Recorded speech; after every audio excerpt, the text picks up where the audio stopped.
Krishna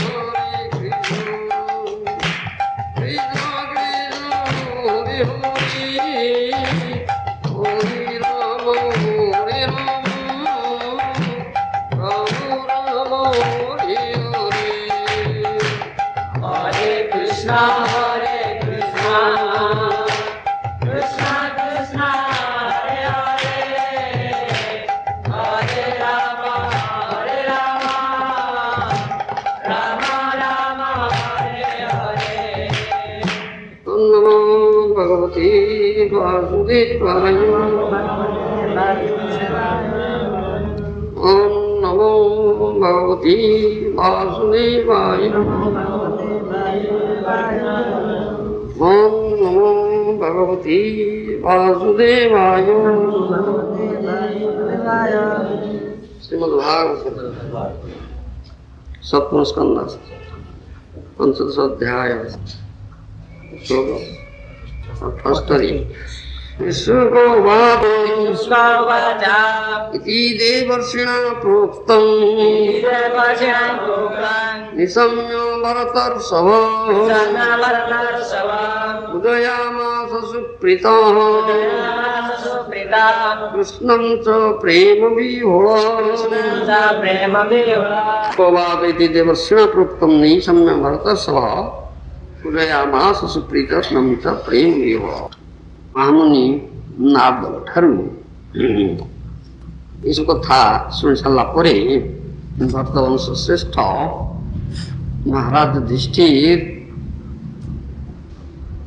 हृदय अत्यंत प्रीत हेले एवं प्रेम कृष्ण प्रेम विभल ही कृष्ण पूजा कले सकल अर्थ माधुर्य को निलय कृष्ण सर्वाकर्षणीय कंदर्प कोटि कमनीय विशेष शोभन कोटि कंदर्पर सौंदर्य को धिक्कार करुची से भगवान कृष्णंकर सौंदर्य परमार्थिक दिगरु विचार कले तत्वगत विचार रे समस्ते कृष्ण सहित संबंधी कृष्ण दे मुख्य संबंध कृष्ण दे एकमात्र संबंध अन्य संबंध किछि नाही ताहा आत्मार संबंध ता शारीरिक संबंध नुहे ता नित्य संबंध शरीर नित्य वस्तु आत्मा नित्य वस्तु तेणु नित्य संबंध कृष्ण सहित समस्त नित्य संबंधित मुख्य संबंध एकमात्र संबंध सहित संबंधे संबंध आमार जो माने भक्त महाजन नारद मुनि भली से संबंध कथा कहूँ यही संबंध में समस्ते संबंधित हवा उचित ताहले संबंधटा ठीक हम नचे भौतिक संबंध भौतिक जगत जो शारीरिक संबंध से संबंध ठिकाना संबंध नुहे अनित्य संबंध नित्य संबंध नुहे सर आज अच्छी कालिक नष्ट होची से संबंध सर नष्ट होगा संगे संगे भांगी जाऊँगी सब दिन रही ना द्वितीय कथा ये जो शारीरिक संबंध ये संबंध मध्य सब आनंद उत्पादक ताहा दुखप्रद आनंद सुखर कथा किसी ना नाना दुख ही उत्पादक हूँ कहीं तुम नित्य संबंध संबंधित नहेले अन्य कथारे कृष्ण सहित संबंधित नहेले शारीरिक संबंध संबंधित हम ताकू अपमान कर तुमको दुख निश्चय दब नित्य संबंध माइक संबंध प्राकृत संबंध यहाँ प्राकृत वस्तु जहा जहा माइक ताहा दुखप्रद आनंद सुखर कथा किसी ना से भौतिक जगत माइक जगत दुखालय शाश्वत एटा दुखरे परिपूरित ये भौतिक जगत सुख आनंद किसी ना पुणी अनित्य शाश्वत नुहे परिवर्तनशील আর আরম্ভ ଅଛି ଶେଷ ଅଛି ଆଦ୍ୟନ୍ତବନ୍ତ। ଶ୍ରୀମଦ୍ ଭଗବତ ଗୀତାରେ କୁହାଯାଇଛି ଆଦ୍ୟନ୍ତବନ୍ତ। আর আরম্ভ ଅଛି ଶେଷ ଅଛି। এই ভৌতিক জগতের ସବୁ ବ୍ୟବସ୍ଥା ହିଁ ଆଦ୍ୟନ୍ତବନ୍ତ, ଅର୍ଥାତ୍ କ୍ଷଣସ୍ଥାୟୀ। ଆରମ୍ଭ ଅଛି ଶେଷ ଅଛି, ନିତ୍ୟ ଚିରନ୍ତନ ଶାଶ୍ୱତ ବ୍ୟବସ୍ଥା ଏଠି କିଛି ନାହିଁ ଏ ଭୌତିକ ଜଗତ। ତେଣୁ ଭୌତିକ ସମ୍ବନ୍ଧ ଗୁଡା ତାହା ଆଦ୍ୟନ୍ତବନ୍ତ, କ୍ଷଣିକ ସମ୍ବନ୍ଧ। ଆରମ୍ଭ ଅଛି ଶେଷ ଅଛି, ପରିଣତି ଦୁଃଖପ୍ରଦ। ଦୁଃଖାଳୟରେ ସୁପ୍ରଦ, ଦୁଃଖପ୍ରଦ। ସୁଖ ଆନନ୍ଦକର କିଛି ଜିନିଷ ନାହିଁ। ତେଣୁ ଯେଉଁମାନେ ସାଧୁ ମହାଜନ ନାରଦ ମୁନିଙ୍କ ଭଳି ସେମାନେ ନିତ୍ୟ ସମ୍ବନ୍ଧ, ଯେ ଆତ୍ମାର ସମ୍ବନ୍ଧ କୃଷ୍ଣଙ୍କ ସହିତ ଯୋଉ ନିତ୍ୟ ସମ୍ବନ୍ଧ ଅଛି ସେ ସମ୍ବନ୍ଧ କଥା କହୁଛି। ଆଉ ସେଇ ସମ୍ବନ୍ଧରେ ସମ୍ବନ୍ଧିତ ହେବା ପାଇଁ ଉପଦେଶ ପ୍ରଦାନ କରନ୍ତି, ଉପଦେଶ ପ୍ରଦାନ କରନ୍ତି। ସେଇ ସମ୍ବନ୍ଧରେ ଯଦି ଆମେ ସମ୍ବନ୍ଧିତ ହବା ତାହେଲେ ପ୍ରକୃତ ପକ୍ଷେ ଆମର ସମ୍ବନ୍ଧଟା ଠିକ ହବ, ଆଉ ସେ ସମ୍ବନ୍ଧରୁ ଆମକୁ ସୁଫଳ ହିଁ ମିଳିବ। ତା ନହେଲେ ଦୁଃଖ ହିଁ ମିଳିବ, ତା ନହେଲେ ଦୁଃଖ ହିଁ ମିଳିବ। ମହାଜନଗଣ ଏଇ ସମ୍ବନ୍ଧର କଥା କହୁଛି। ଆଉ ପ୍ରକୃତ ପକ୍ଷେ ଆମର ସେଇ ଗୋଟିଏ ସମ୍ବନ୍ଧ, ଆତ୍ମା ଆମେ ଶରୀର ନୁହଁ। ଆତ୍ମା ନିତ୍ୟ ବସ୍ତୁ, ସନାତନ ବସ୍ତୁ। ଆଉ ପରମ ନିତ୍ୟ, ପରମ ସନାତନ ଯେ କୃଷ୍ଣ, ତାଙ୍କ ସହିତ ନିତ୍ୟ ସମ୍ବନ୍ଧ ଅଛି। ନିତ୍ୟ ନିତ୍ୟାନାଂ ଚେତନ ଚେତନାନାଂ एको ବହୁମାଂଯ ବିଦଧାତି କାମ। ଉପନିଷଦରେ ଏ କଥା କୁହାଯାଇଛି। ପରମ ନିତ୍ୟ ଜଣେ ସେ ହେଉଛନ୍ତି ପରମେଶ୍ୱର ଭଗବାନ, ଆଉ ଆତ୍ମା ମଧ୍ୟ ନିତ୍ୟ ବସ୍ତୁ, ତାଙ୍କର ଅଂଶ ବିଶେଷ ନିତ୍ୟ। ଚେତନ ଚେତନାନାଂ, ପରମ ଚେତନଶୀଳ ସେ ଭଗବାନ, ଆଉ ଆତ୍ମା ମଧ୍ୟ ଚେତନଶୀଳ ବସ୍ତୁ, ଜଡ଼ ବସ୍ତୁ ନୁହେଁ ତାଙ୍କର ଅଂଶ ହିସାବରେ।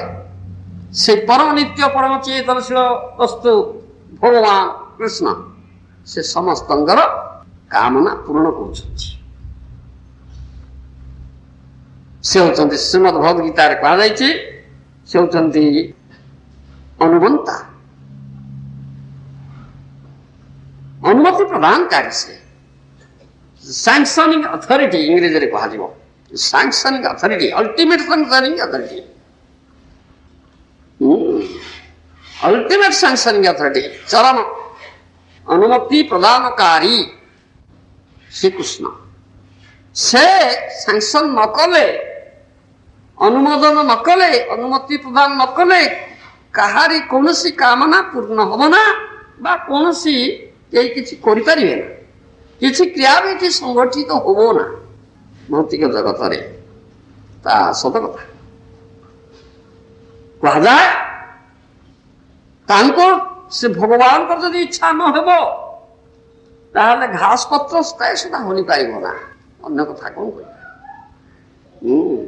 ସେଥିପାଇଁ ସେ ଭଗବାନଙ୍କ ସହିତ ସମ୍ବନ୍ଧିତ ହେଲେ ସବୁ ଠିକ ହେଇଯାଏ, ସବୁ ଠିକ ହେଇଯାଏ। ଆଉ ସେ ସମ୍ବନ୍ଧରେ ଯଦି ଆମେ ସମ୍ବନ୍ଧିତ ନ ହବା, ସର ସମ୍ବନ୍ଧରେ ସମ୍ବନ୍ଧିତ ହବା, ତାହେଲେ ଏ ସମ୍ବନ୍ଧ ଆମକୁ ଦୁଃଖପ୍ରଦ। ଏଟା ଅସ୍ମିନ୍ କାଳେ ସୁଖ ବା ଆନନ୍ଦ ଦେଇପାରିବ ନା, ଏଟା ଭଲ ଭାବରେ ଜାଣି ରଖିବାକୁ ପଡିବ। ସେଥିପାଇଁ ମହାଜନ ମାନେ ଏଇ ସମ୍ବନ୍ଧ କଥା କହିଛନ୍ତି, ଆଉ ସମସ୍ତେ ଏଇ ସମ୍ବନ୍ଧରେ ସମ୍ବନ୍ଧିତ ହବା କଥା କହିଛନ୍ତି। ଆଉ ପାଣ୍ଡବଗଣ ସ୍ୱାଭାବିକ ଭାବରେ ସେ ଭଗବାନଙ୍କ ସହିତ ସମ୍ବନ୍ଧିତ, ଆଉ ନିତ୍ୟ ସମ୍ବନ୍ଧିତ। ଆତ୍ମା ତ ନିତ୍ୟ ସମ୍ବନ୍ଧିତ, ଏମାନେ ନିତ୍ୟ ସମ୍ବନ୍ଧିତ, ସ୍ୱାଭାବିକ ଭାବରେ ସମ୍ବନ୍ଧିତ। ଏମାନେ ଦୈହିକ ସମ୍ବନ୍ଧ କଥା କୁହାଯାଉ ନାହିଁ, ଶାରୀରିକ ସମ୍ବନ୍ଧ କଥା କୁହାଯାଉ ନାହିଁ। ଅବଶ୍ୟ ଭୌତିକ ଜଗତରେ ଯେତେବେଳେ ଭୌମ ଲୀଳା କରୁଛନ୍ତି ଭଗବାନ, ଭଗବାନଙ୍କର ଏଟା ଭୌମ ଲୀଳା। ଭୌମ ଲୀଳାରେ ସେ ପାଣ୍ଡବ ମାନଙ୍କର ଶାରୀରିକ ସମ୍ବନ୍ଧ ସମ୍ବନ୍ଧୀ ହେଇକରି ଆସିଛନ୍ତି, ଯାହା କହନ୍ତି କଜିନ୍ ପ୍ରଦାନ, ଭ୍ରାତା ହିସାବରେ, ସଖା ବନ୍ଧୁ ଭ୍ରାତା ପୂର୍ବରୁ କହିଲେ। ଏବେ ରହିଛି, କିନ୍ତୁ ନିତ୍ୟ ସମ୍ବନ୍ଧିତ। ପାଣ୍ଡବ ମାନେ ତାଙ୍କ ସହିତ ନିତ୍ୟ ସମ୍ବନ୍ଧିତ, ନିତ୍ୟ ପରିକର, ନିତ୍ୟ ପାର୍ଷଦ। ଯୋଉ ଯୋଉ ବ୍ରହ୍ମାଣ୍ଡରେ ଯୋଉଠି ଯେପରି ଭାବରେ ଭଗବାନଙ୍କ ଯୋଉ ଲୀଳା ତାହା ନିତ୍ୟ ଲୀଳା, ସେ ଲୀଳା ଚାଲିଛି ବରାବର। ଅଳ୍ପରେ ଥରେ ଗୋଟେ ଗୋଟେ ବ୍ରହ୍ମାଣ୍ଡରେ ପ୍ରଦର୍ଶିତ ହଉଛି, ଅନ୍ୟ ବ୍ରହ୍ମାଣ୍ଡରେ ଲୀଳା ଚାଲିଥିବ। ଯୋଉ କୁରୁକ୍ଷେତ୍ର ଲୀଳା ଏଠି ଶେଷ ହେଇଗଲାଣି, ବ୍ରହ୍ମାଣ୍ଡରେ ଚାଲିଥିବ। ପାଣ୍ଡବ ମାନେ ତାଙ୍କ ସହିତ ଲୀଳାର ଅଂଶଗ୍ରହଣ କରୁଥିବେ। ଏ ନିତ୍ୟ, ତେଣୁ ଏ ତାତ୍ପର୍ଯ୍ୟ ଅଛି ଆ ଭିତରେ। ଏ ଶାରୀରିକ ସମ୍ବନ୍ଧ କଥା କୁହାଯାଉନି, ଏ ନିତ୍ୟ ସମ୍ବନ୍ଧ କଥା କୁହାଯାଉଛି। ହେଲେ ସୁଦ୍ଧା ଭୌମ ଲୀଳାରେ, ଭୌମ ଜଗତରେ ନାରଦ ମୁନି କହିଲେ ସେଇ ଭଗବାନ ତୁମ ସହିତ ରହିଛନ୍ତି, ତୁମର ସଖା ହେଇଛନ୍ତି, ତୁମର ବନ୍ଧୁ ହେଇଛନ୍ତି, ତୁମର ଉପଦେଶକ ଗୁରୁ ହେଇଛନ୍ତି, ଦୂତ ବି ହେଇଛନ୍ତି। ତୁମେ କେଡ଼େ ପ୍ରିୟ ତାଙ୍କର, ତୁମେ କେଡ଼େ ଭାଗ୍ୟବାନ ତୁମମାନେ। ଯେ ପରମେଶ୍ୱର ଭଗବାନ ସେ ତୁମର ସଖା, ବନ୍ଧୁ, ଗୁରୁ, ଉପଦେଶକ, ଦୂତ କଣ ହେଇଛନ୍ତି। ଏ କଥା ଯେତେବେଳେ ନାରଦ ମୁନିଙ୍କ ଠାରେ ଶ୍ରବଣ କଲେ, ଏ ସ୍ୱାଭାବିକ କଥା। ପ୍ରେମ ବିହଳ ହବା, ଅସତ୍ଫୁଲ୍ଲ ହବା, ତାହେଲେ ତେବେ ତାତ୍ପର୍ଯ୍ୟ ଏଠି ଅଛି। ଆମମାନଙ୍କ ପ୍ରତି ଏ ଶିକ୍ଷା ଅଛି, ବଦ୍ଧଜୀବ ମାନଙ୍କ ପ୍ରତି ଏ ଶିକ୍ଷା ଏଠି ରହିଛି। ଏଇ ସମ୍ବନ୍ଧର କଥାଟା ବେଦରେ ଯେ ତିନୋଟି ତତ୍ଵ କୁହାଯାଏ, ସମ୍ବନ୍ଧ, ଅବିଧେୟ, ପ୍ରୟୋଜନ।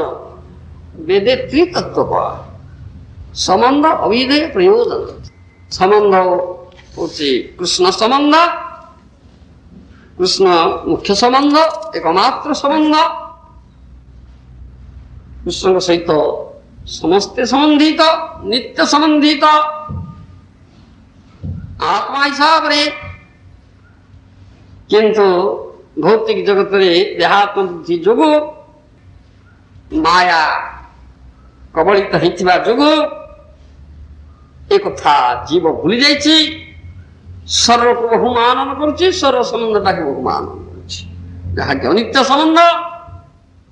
ଆଉ ସେ ଅନିତ୍ୟ ସମ୍ବନ୍ଧ ସୁଖପ୍ରଦ ନୁହେଁ, ବରଂ ଦୁଃଖପ୍ରଦ।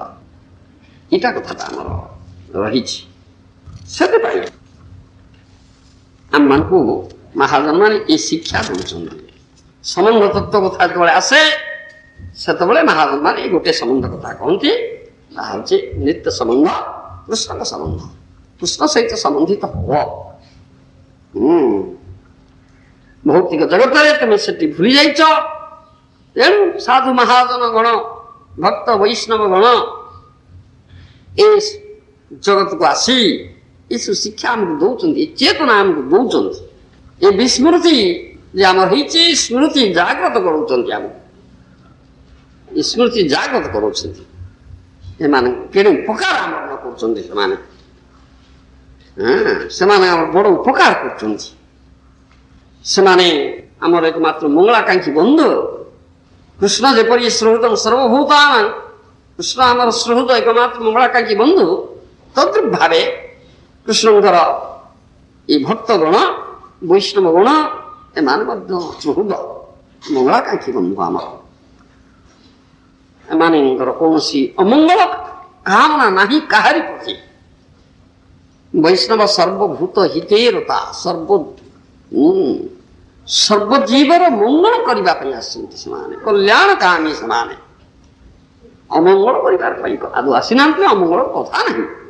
ଅଜାତ ଶତ୍ରୁବ ବୋଲି କହୁଛନ୍ତି। ସାଧୁ ଅଜାତ ଶତ୍ରୁବ, ପ୍ରକୃତପକ୍ଷେ ଯେ ସାଧୁ ତାଙ୍କର କେହି ଶତ୍ରୁ ନଥାନ୍ତି, ସମସ୍ତେ ତାଙ୍କର ବନ୍ଧୁ, ଆପଣାର। ଯେହେତୁ ସମସ୍ତେ କୃଷ୍ଣ ସହିତ ସମ୍ବନ୍ଧିତ, ନିତ୍ୟ ସମ୍ବନ୍ଧିତ, କୃଷ୍ଣ ଆମର ଆପଣାର ଲୋକ, ତେଣୁ ତାଙ୍କ ସହିତ ସମ୍ବନ୍ଧିତ ସମସ୍ତେ ଆମର ଆପଣାର ଲୋକ। ତାହା ହେଉଛି କଥା ଆମର। ତେଣୁ ଶତ୍ରୁତାର ପ୍ରଶ୍ନ ଏଠି ନାହିଁ। ଯେତେବେଳେ ଶରୀର ଧାରଣାକୁ ଆସିଯାଏ ଲୋକ ବଦ୍ଧାବସ୍ଥାରେ, ତେଣୁ ଶରୀର ସମ୍ବନ୍ଧ ଯିଏ ତାକୁ ଆପଣାର ବୋଲି ଭାବେ, ଯେ ସମ୍ବନ୍ଧ ନୁହେଁ ସେ ପର ବୋଲି ଭାବେ। ରାଗ ଦ୍ୱେଷ, ପର ଆପଣା, ଦ୍ୱନ୍ଦ୍ୱ ଭାବ ଏଗୁଡ଼ାକ ଆସିଯାଏ, ଶତ୍ରୁ ମିତ୍ର ଭାବ ଏଗୁଡ଼ାକ ଆସିଯାଏ, ସେ ଏ ଭୌତିକ ସ୍ଥିତିରେ ଅଛି। ଶାରୀରିକ ସମ୍ବନ୍ଧରେ ଏଗୁଡ଼ା ଦେଖିବାକୁ ମିଳେ।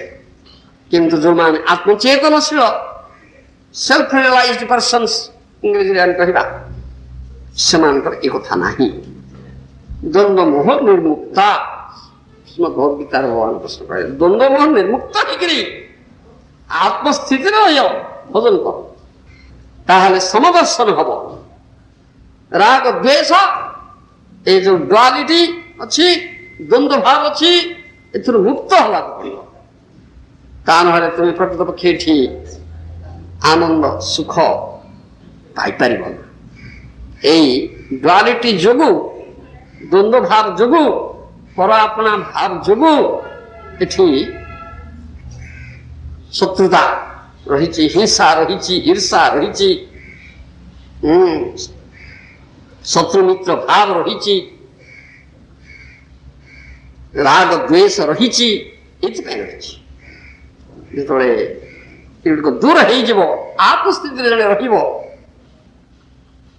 ଆସମତେ ଆତ୍ମାଙ୍କୁ ଦର୍ଶନ କରିବ, ପରମାତ୍ମାକୁ ଦର୍ଶନ କରିବ ସର୍ବତ୍ର, ସର୍ବଜୀବଙ୍କ ଠାରେ ମଧ୍ୟ ପରମାତ୍ମା ରୂପରେ ଭଗବାନ ବିଦ୍ୟମାନ ଅଛନ୍ତି।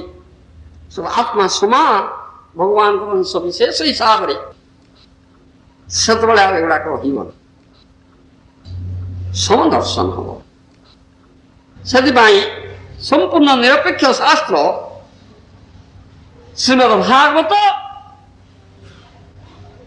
ରୋକଠୋକ ଭାବରେ କହନ୍ତି, ଯସ୍ୟାତ୍ମବୁଦ୍ଧି ଗୁଣପେ ତ୍ରିଧାତୁକେ ଶୋଧି କଳତ୍ରାଦିଷୁ ଭୌମୈର୍ଯ୍ୟତି ଯତୀର୍ଥ ବୁଦ୍ଧି ନ ସଲିଳେ କରିଛି ଜନେଷୁ ଅଭିଜ୍ଞେଷୁ ସଏବ ଗୋଖର। ଏ ରୋକଠୋକ ଭାବରେ କହନ୍ତି। ଯସ୍ୟାତ୍ମବୁଦ୍ଧି ଗୁଣପେ ତ୍ରିଧାତୁକେ, ତ୍ରିଧାତୁ ବାତ ପିତ କଫ ତ୍ରିଧାତୁରେ ପରିପୂର୍ତ୍ତ ସ୍ୱରଟାକୁ, ଗୁଣପ ବୋଇଲେ ଗୁଣାଟାକୁ ଯେ ଆତ୍ମବୁଦ୍ଧି କରୁଛନ୍ତି, ସ୍ୱରକୁ ଆତ୍ମା ବୋଲି ଭାବୁଛନ୍ତି, ସ୍ୱରକୁ ମୁଁ ବୋଲି ଭାବୁଛନ୍ତି, ଏଇ ବୁଦ୍ଧି ଯୋଉମାନଙ୍କର ଶୋଧି କଳତ୍ର ଆଦିଷୁ ଭୌମୈର୍ଯ୍ୟତି, ସ୍ୱର ସହିତ ସମ୍ବନ୍ଧିତ କଳତ୍ର ଭାର୍ଯ୍ୟା, ଭାଇ, ବନ୍ଧୁ, କୁଟୁମ୍ବ, ଆତ୍ମୀୟ, ସ୍ୱଜନ, ପୁତ୍ର, କନ୍ୟା, ଆଉ ଟିକେ ଉଦାହରଣ ହେଲେ ଦେଶ ଭାଇ, ଜାତି ଭାଇ, ଏସବୁ ମୋର ମୋର ଆମ ସ୍ୱର ସଙ୍ଗେ ସମ୍ବନ୍ଧିତ ଯୋଉମାନେ, ଯେ ସବୁ ସମ୍ବନ୍ଧିତ ନୁହନ୍ତି, ପର, ସେମାନେ ପର। ଏଇ ପର ଆପଣା ଭାବ। ଆଉ ଯୋଉ ଭୂମି ଈଶ୍ୱର ଜନ୍ମ ହେଇଛି, ମାତୃଭୂମି, ଜନ୍ମଭୂମି, ସେ ପୂଜ୍ୟ, ଭୌମୈର୍ଯ୍ୟତି, ସେ ପୂଜ୍ୟ, ସର୍ବାରାଧ୍ୟ, ସର୍ବପୂଜ୍ୟ, ଏକମାତ୍ର ସମ୍ବନ୍ଧିତ। କୃଷ୍ଣ ସେଇ କଥା କହୁନାହାନ୍ତି। ଜନେଷ ଅଭିଜ୍ଞେଷୁ ସଏବ ଗୋଖର, ଜନସମାଜ ଦୃଢ଼ ଅଭିଜ୍ଞ ବ୍ୟକ୍ତି ହୁଅନ୍ତୁ ନା କାହିଁକି, ସେ ମନୁଷ୍ୟ ପଦବାଚ୍ୟ ହଉନାହାନ୍ତି। ଗୋଖର, ଗାଧି ଗର୍ଦ୍ଧବ ଶ୍ରେଣୀର। ଏ ଶ୍ରୀମଦ୍ ଭାଗବତ ନିରପେକ୍ଷ ଭାବରେ କହୁଛନ୍ତି। ମଣିଷ ସ୍ୱର ଧରରେ ସୁଦ୍ଧା ମଣିଷ ପଦବାଚ୍ୟ ହଉନାହାନ୍ତି, ପଶୁ ଶ୍ରେଣୀର। ପଶୁର ସ୍ୱର ଧାରଣା, ପଶୁ ଶସ ଧାରଣା ଉପରେ ରହିଛି। ପଶୁ ସ୍ୱର ସମ୍ବନ୍ଧୀ ଆତ୍ମଚେତନା ତାର ହେଇପାରିବ ନା, ଆତ୍ମଚେତନା ନାହିଁ ପଶୁର। ପ୍ରତ୍ୟେକ ପଶୁର ଅଛି ଏ କଥା, ପ୍ରତ୍ୟେକ ପଶୁର ଏକଥା ଅଛି। ତାର ସ୍ୱର ସମ୍ବନ୍ଧ ଯୁକ୍ତି ଅଛି, ତାକୁ ସେ ବେଶ ଭଲ ପାଉଛି। ସ୍ୱର ସମ୍ବନ୍ଧ ଅନ୍ୟ କିଏ ଆସିଲା, ତାପରେ ହିଂସା ଆଚରଣ କରୁଛି। କୁକୁର ଆମେ ଦେଖ, କୁକୁର ଅନ୍ୟ ଗୋଟାଏ କୁକୁରକୁ ଦେଖିଲେ ସାଙ୍ଗେ ସାଙ୍ଗେ ଭୋଗ ହୋଇକରି ଭୁକିକି ଦୌଡ଼ିବ, ଭୁଗିବ, ତୋଳିବ, କିଏ ଆସିଲା, ଅନ୍ୟ ଗୋଟେ କିଏ ଆସିଲା, ତାର ଏକଦମ ପଶୁ। କିନ୍ତୁ କୁକୁରକୁ ଦେଖିଲେ, ଅନ୍ୟ କୁକୁରକୁ ଦେଖିଲେ ଭୁଗ, ତା ସାଙ୍ଗେ କଳିତ କାମୁଡ଼ା କାମୁଡ଼ି ଲଗେଇବେ, ଇଏ ହବ। କିନ୍ତୁ ନିଜର ଛୁଆ, ନିଜ ସମ୍ପର୍କୀୟ, ତା ପ୍ରତି ଭାବ ନାହିଁ। ଇଏ ସାଧାରଣ କଥା। ତେଣୁ ଯଦି ମଣିଷ ହେଇ ମାନବ ହେଇକରି ଏ ପ୍ରକାର ସମ୍ବନ୍ଧରେ କିଏ ସମ୍ବନ୍ଧିତ ହୁଅନ୍ତି, ଏପରି ପର ଆପଣା ଭାବ କରନ୍ତି, ସେମାନଙ୍କୁ ମଣିଷ ବୋଲି କୁହାଯିବ ନା। ଏ ସମ୍ପୂର୍ଣ୍ଣ ନିରପେକ୍ଷ ଭାବରେ ଠୋକ ଭାବରେ ଶ୍ରୀମଦ୍ ଭାଗବତ ସଏବ ଗୋଖର ଗାଧି ଗର୍ଦ୍ଧବ ଶ୍ରେଣୀ ବସେ। ତେଣୁ ଏଠି ସମାନ ତତ୍ତ୍ୱ କଥା କୁହାଯାଉଛି। ଏଥିରେ ଅନୁଶ୍ଚିତ ଅଛି। ଆଉ ସେ ଭଗବାନ କୃଷ୍ଣଙ୍କ ସହିତ ସମସ୍ତେ ସମ୍ବନ୍ଧ, ନିତ୍ୟ ସମ୍ବନ୍ଧ। ଆଉ ଏ ଭୌତିକ ଜଗତକୁ ଯେତେବେଳେ ଆମେ ଆସିଛେ, ଆମେ ଭୌତିକ ସମ୍ବନ୍ଧରେ ସମ୍ବନ୍ଧିତ ହେଇଯାଇଛେ, ଆମ ନିତ୍ୟ ସମ୍ବନ୍ଧ କଥା ଆମେ ଭୁଲି ଯାଇଛେ, ସେଥିପାଇଁ ଆମେ ଦୁଃଖ ପାଉଛେ। ଆଉ ସାଧୁ ମହାଜନଗଣ ଆସୁଛନ୍ତି, ଆମକୁ ଏ ସମ୍ବନ୍ଧ କଥାଟା କହୁଛନ୍ତି, ଆମକୁ ଚେତାବନୀ ଦଉଛନ୍ତି, ଆମର ଚେତନା ଜାଗ୍ରତ କରୁଛନ୍ତି ଏ ଦିଗରେ। ଆଉ ଏଇ ସମ୍ବନ୍ଧରେ ସମ୍ବନ୍ଧିତ ହେବା ପାଇଁ ଆମକୁ ପ୍ରେରଣା ଦଉଛନ୍ତି, ଉପଦେଶ ଦଉଛନ୍ତି, ତୁମେ ଏଇ ସମ୍ବନ୍ଧରେ ସମ୍ବନ୍ଧିତ ହୁଅ। ତାହା ହଉଛି ପ୍ରକୃତ ପ୍ରୀତିର କଥା। ଏଠି ହଉଛି ପ୍ରୀତି ବିହୋଳ ହେଲେ, ପ୍ରେମ ବିହୋଳ ହେଲେ। ଯୁଧିଷ୍ଠ ମହାରାଜ ଯେତେବେଳେ ଏ କଥା ଜାଣିଲେ, ଆଉ ତାହା ହଉଛି ପ୍ରକୃତ ପ୍ରୀତି, କୃଷ୍ଣ ପ୍ରୀତି, କୃଷ୍ଣ ପ୍ରେମରେ ବିହୋଳ ହବା ଉଚିତ। ଅନ୍ୟ ପ୍ରୀତି କଥା କିଛି କଥା ନାହିଁ, ଅନ୍ୟ ପ୍ରୀତିର କଥା ନୁହେଁ। କୃଷ୍ଣ ପ୍ରୀତି, କୃଷ୍ଣ ପ୍ରେମ, ପ୍ରକୃତ ପ୍ରେମ, ପ୍ରକୃତ ପ୍ରେମ, ସେ ପ୍ରୀତି, ସେ ପ୍ରୀତି ବିହୋଳ, ପ୍ରେମ ବିହୋଳ ହବା ଉଚିତ। ତେଣୁ এই কথাকে ଭଲ ଭାବରେ ଆମକୁ ବୁଝିବାକୁ ପଡ଼ିବ। ପ୍ରକୃତ ପ୍ରୀତି ଜିନିଷଟା କଣ, ପ୍ରକୃତ ପ୍ରୀତି ଜିନିଷଟା ହିଁ କଣ, ଏଇଟାକୁ ଭଲ କରି ବୁଝିବାକୁ ପଡ଼ିବ। এই ସଂସାରକୁ ଆସି ପାନ୍ଥଶାଳାର 2 ଦିନର ପରିଚିତ ପଥିକ ପରି ଆତ୍ମୀୟ ସ୍ୱଜନ ପ୍ରତି ଜୀବ କି ପ୍ରକାର ଆସକ୍ତ ହେଇ ପଡ଼ିଛି ଏଠି। ଏ ଶାରୀରିକ ସମ୍ବନ୍ଧ କଥା ଅଶାଶ୍ୱତ, এই ଭୌତିକ ଜଗତ ଅଶାଶ୍ୱତ, ଅସ୍ଥାୟୀ, ଶାଶ୍ୱତ ନୁହଁ। କହିଲା ପାନ୍ଥଶାଳା ଏଇଟା, ରାତ୍ରି କଟଉଛେ, ପଥିକ ଯାଉଛି, ରାତି ହେଲା, ଆଗେ ଚାଲି ଚାଲି ଯାଉଥିଲେ। ଏବେ ମଧ୍ୟ ଟ୍ରେନ, ବସ୍, ଏରୋପ୍ଲେନ ଆଦି ନାନା ଯାନବାହନ ହେଲେ ସୁଦ୍ଧା ପାନ୍ଥଶାଳା ଅଛି, ପାନ୍ଥ ନିବାସ ଅଛି। ଆମର ପାନ୍ଥ ନିବାସର ଅଧିକାରୀ ଅଛନ୍ତି ଏଠି, ସଚିନନ୍ଦନ ପାନ୍ଥ ନିବାସ ସବୁଠି ରହିଛି, ଭିନ୍ନ ଭିନ୍ନ ସ୍ଥାନରେ ଅଛି। ଆସ ପାନ୍ଥ ନିବାସରେ ବାସ କର ନା ନାହିଁ, ମେନି ଟୁରିଷ୍ଟ ବଙ୍ଗଲୋସ୍ ପାନ୍ଥ ନିବାସ ଅଛି, ତା ବି ରହୁଛି, ସବୁଦିନ ଅଛି। ଆଜିକାଲି ଅଛି, ତାହେଲେ ସବୁଦିନ ଅଛି। ପାନ୍ଥ ନିବାସରେ ରାତି କଟାନ୍ତି ସେମାନେ। ତାହା କେତେ ଘଣ୍ଟାର କାଠ, 4 ଘଣ୍ଟା କି 6 ଘଣ୍ଟା ଆମେ କଟେଇଦବା।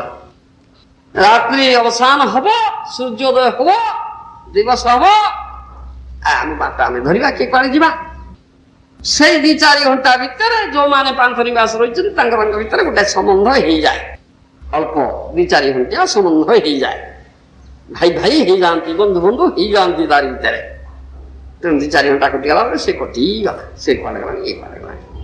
এই ভৌতিক জগতের সম্বন্ধটা তদ্রূপ ভাবে সংসারକୁ ଆସି ପାନ୍ଥଶାଳାର 2 ଦିନ ପର୍ଯ୍ୟନ୍ତ ପଥିକ ପରି ଆତ୍ମୀୟ ସ୍ୱଜନ ପ୍ରତି ଜୀବ କି ପ୍ରକାର ଆସକ୍ତ ହେଇ ପଡ଼ିଛି ଏ ଶାରୀରିକ ସମ୍ବନ୍ଧରେ। ଆତ୍ମୀୟ ସ୍ୱଜନ ତାକୁ କରୁଛନ୍ତି ଶୋଧି କରଦାଦିଶୁ ଭୂମି ଯୁଦ୍ଧି ଯାହା କୁହାଗଲା। ଆହା କି ଅଠା, କେଡ଼େ ଟାଣ ଅଠା ଇଏ, ୟାକୁ ଟିକେ କମେ ନା।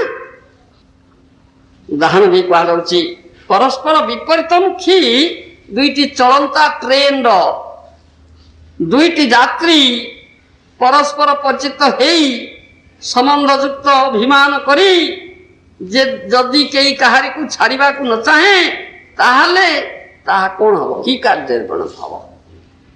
ଅପ୍ ଟ୍ରେନ୍ ଡାଉନ୍ ଟ୍ରେନ୍ ଆସୁଛି, ହଲ୍ଟିଂ ଷ୍ଟେସନରେ ହଲ୍ଟ କରୁଛି। ଅପ୍ ଟ୍ରେନ୍ ଆଉ ଡାଉନ୍ ଟ୍ରେନ୍ ଆସି 2ଟା ଟ୍ରେନ୍ ପରସ୍ପର ବିପରୀତମୁଖୀ ରେଳଗାଡ଼ି ଷ୍ଟେସନରେ ହଲ୍ଟ କଲା। କେତେ 2 ମିନିଟ୍ କି 5 ମିନିଟ୍ ଧର, ଖୁବ୍ ବେଶୀ ରହିବ। ତା ଭିତରେ ଯାତ୍ରୀ ଓହ୍ଲେଇ ପଡ଼ିଲେ, ଅପ୍ ଟ୍ରେନ୍ରୁ ଯାତ୍ରୀ ଓହ୍ଲେଇଲେ, ଡାଉନ୍ ଟ୍ରେନ୍ରୁ ଯାତ୍ରୀ ଓହ୍ଲେଇ ପ୍ଲାଟଫର୍ମ ଭିତରେ ସେଇ 2-4 ମିନିଟ୍ ଭିତରେ କିଛି ଚିହ୍ନା ପରିଚୟ ହେଇକରି, କୋଳାକୁଳି ହେଇକରି ବେଶ ସମ୍ବନ୍ଧ ଯୋଡ଼ିଦେଲେଣି। 2-4 ମିନିଟ୍ର ସମ୍ବନ୍ଧ ପରିଚିତ ହେଇକରି, କୋଳାକୁଳି ହେଇକରି, ଭାଇ ଆମକୁ କୁଆଡ଼େ ଯାଉଛି, ମୁଁ ଆମକୁ ଯାଉଛି, ଭାଇ ଭାଇ ବନ୍ଧୁ, ହଁ ତମ ଭାଇ, ଆମ ଭାଇ, ଆଉ ଆମେ ତ ଗଲା ଆମେ ବନ୍ଧୁ ହେଇଗଲେ, ଆଉ କଥାଟା ହେଇଗଲେଣି।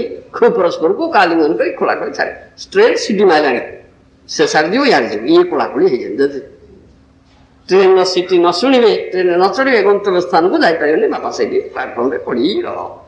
ଅବସ୍ଥାଟା ଏଇଆ ହବ। ଇଏ ସମ୍ବନ୍ଧ ଯୋଡ଼ିଲେ କି ହେଇଗଲା, କ'ଣ ମିଳିଲା, କି ଲାଭ ହେଲା, ଇଟା ପାଠଟା କଥା କୁହାଉଛି।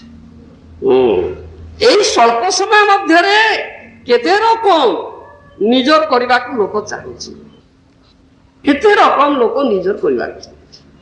ଏହା ଆଶ୍ଚର୍ଯ୍ୟ, ତାହା ହିଁ ଆଶ୍ଚର୍ଯ୍ୟ। ପ୍ରକୃତ ଆମର ଯେ ନିଜ ଲୋକ, ଯାହାଙ୍କ ସହିତ ଆମର ନିତ୍ୟ ସମ୍ବନ୍ଧ ଅଛି, ତାକୁ ଆମେ ନିଜର କରିପାରୁନୁ। ଅଥଚ ଏ ଅନିତ୍ୟ ସମ୍ବନ୍ଧରେ ଆମେ ଏତେ ସମ୍ବନ୍ଧିତ ହେଇ ଯେ ଆମର ପ୍ରକୃତରେ ନିଜର ନୁହନ୍ତି, ତାଙ୍କୁ ନିଜର କରିବା ପାଇଁ ଚାହୁଁଛେ, ସମ୍ବନ୍ଧ ଯୋଡ଼ିବା ପାଇଁ ଚାହୁଁଛେ। ଏ ଆଶ୍ଚର୍ଯ୍ୟ। ପ୍ରୀତି ଜିନିଷଟା ତ ଏକମାତ୍ର କୃଷ୍ଣଙ୍କର। କୃଷ୍ଣଙ୍କ ପ୍ରତି ମମତା ଆତିଶଯ୍ୟର ନାମ ହିଁ ପ୍ରୀତି। ଆଉ ଅନ୍ୟ କାହାକୁ ଆମେ ପ୍ରୀତି ବୋଲି କହିବା ନାହିଁ, କହିପାରିବା ନାହିଁ। ଇଂରେଜୀରେ ଯୋଡ଼େ ଶବ୍ଦ ଅଛି, ଗୋଟେ ଲଭ୍ ଆଉ ଗୋଟେ ଲଷ୍ଟ। Love and lust. ପ୍ରୀତି ବା ପ୍ରେମକୁ ଇଂରେଜୀରେ କହିବା ଲଭ୍, କିନ୍ତୁ ଲଷ୍ଟ ଆଉ ଗୋଟେ ଅନ୍ୟ କଥାଟା। ତା ପ୍ରକୃତ ପ୍ରୀତି ବା ପ୍ରେମ ପଦବାଚ୍ୟ ନୁହେଁ, ତାହା ବିକୃତ ଜିନିଷଟା। ଲଭର ବିକୃତ ଜିନିଷଟା ହଉଛି ଲଷ୍ଟ। ସେଇଟା ଅଛି ଏ ଭୌତିକ ଜଗତରେ। ଭୌତିକ ଜଗତରେ ଲଷ୍ଟଟା ଅଛି, କାମ ଅଛି, ପ୍ରେମ ନାହିଁ। ତା ହଉଛି କାମଟା ଅଛି। ଆମେ ସେଇ ଭାବରେ,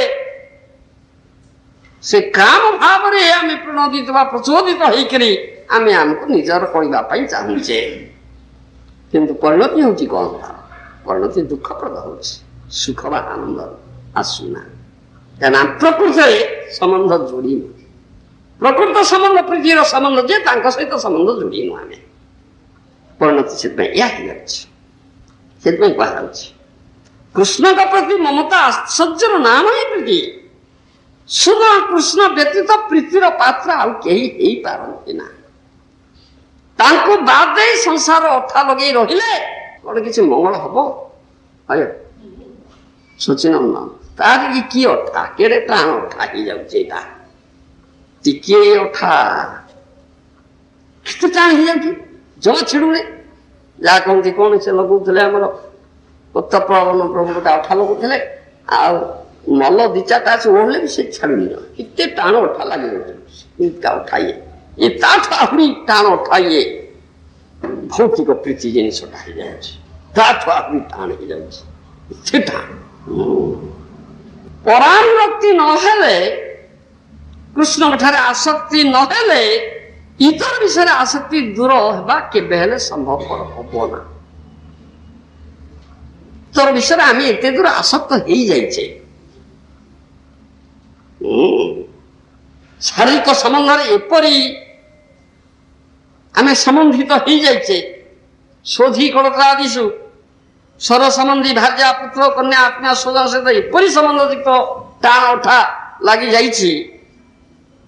ଆଉ ପରାନୁରକ୍ତି, ଭଗବାନ ପ୍ରତି ଆସକ୍ତି କୁଆଡୁ ହଉଛି? ହଉନି। ଭଗବାନ ପ୍ରତି ଆସକ୍ତି ହଉନି। ଝିଅଙ୍କ ପ୍ରତି ପ୍ରକୃତ ଆସକ୍ତି ହବାର କଥା, ଯାହାଙ୍କ ସହିତ ପ୍ରକୃତରେ ଆମେ ସମ୍ବନ୍ଧଯୁକ୍ତ ହବାର କଥା, ତାହା ହେଇପାରୁନି ଆମର। ସେଥିପାଇଁ ଆମେ ଦୁଃଖ ପାଉଛେ ଏଠି।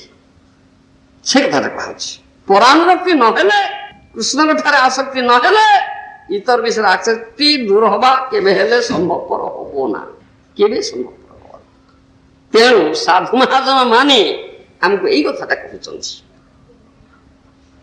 ପ୍ରୀତିର ଯେ ପ୍ରକୃତ ବିଷୟ କୃଷ୍ଣ, ତାଙ୍କ ସହିତ ପ୍ରୀତି କର, ସେ ପ୍ରୀତି ସମ୍ବନ୍ଧରେ ସମ୍ବନ୍ଧିତ ହୁଅ, ତାହେଲେ ଇତର ଆସକ୍ତି ଦୂର ହେଇଯିବ ତୁମର। ସେ ପ୍ରୀତିଟା ନହେଲେ ଏ ଆସକ୍ତି ତୁମେ କେବେ ହେଲେ ଦୂର କରିପାରିବ ନା, କେବେ ହେଲେ ଦୂର କରିପାରିବ ନା। ତା ସହିତ ସିଦ୍ଧ କଥା ନା ନାଇଁ। ଏତେ ଆମେ ସାଧାରଣ କଥା ବରାବର ତ ନିତ୍ୟ କହେ, ସତ କଥା ଅଙ୍ଗେ ଲିଭଉଛନ୍ତି, ଜାଣୁଛନ୍ତି, ଆଉ କହିବାର କି ଅଛି। ସାମନ୍ତ ସିଂହାର ବାବୁଙ୍କୁ ପଚାରୁନା, ସେ କଣ କହେ, ହଁ ମ ସେ ଆମର ପରା ଆପଣା ଲୋକ, ଆଉ ମାମୁ ପୁଅ ଭାଇର ସମୁଦ୍ରୀର ପୁତୁରାର ପୁଅପରା, ଏତେ କଥା ସମ୍ବନ୍ଧ ଯୋଡ଼ି ଦେଲେଣି। ଆପଣା ଲୋକ ଆମର, ଆପଣ ନା କଣ ସାମନ୍ତ ସିଂହାର ପଚାର, କେତେ ସମ୍ବନ୍ଧ ଯୋଡ଼ିକି ଲଗେଇଦେଲେ ସେ। ହେ ଆପଣା ଲୋକ ଆମର ମ ନୃସିଂହାନନ୍ଦ, ଆମ ଆପଣା ଲୋକ ପରା, ସେ ପରା ଆମ ଯେ ପିସି ପୁଅ ଭାଇର ପୁତୁରାର ଯୋଉ ନାତୁଣୀ ଅଛି, ତାଙ୍କ ବରର ବନ୍ଧୁ ପରା, ଆପଣା ଲୋକ ଆମର। ଏଇଟା କଥା ନାଇଁ ନା କଣ ଶାନ୍ତି ସେ? ତାହେଲେ ଏମିତି ଜୋଖି ଜୋଖି ଦେଖୁନା, କିଏ ଆପଣ, କିଏ ପର ଅଛି ଏଠି ଆପଣଙ୍କର?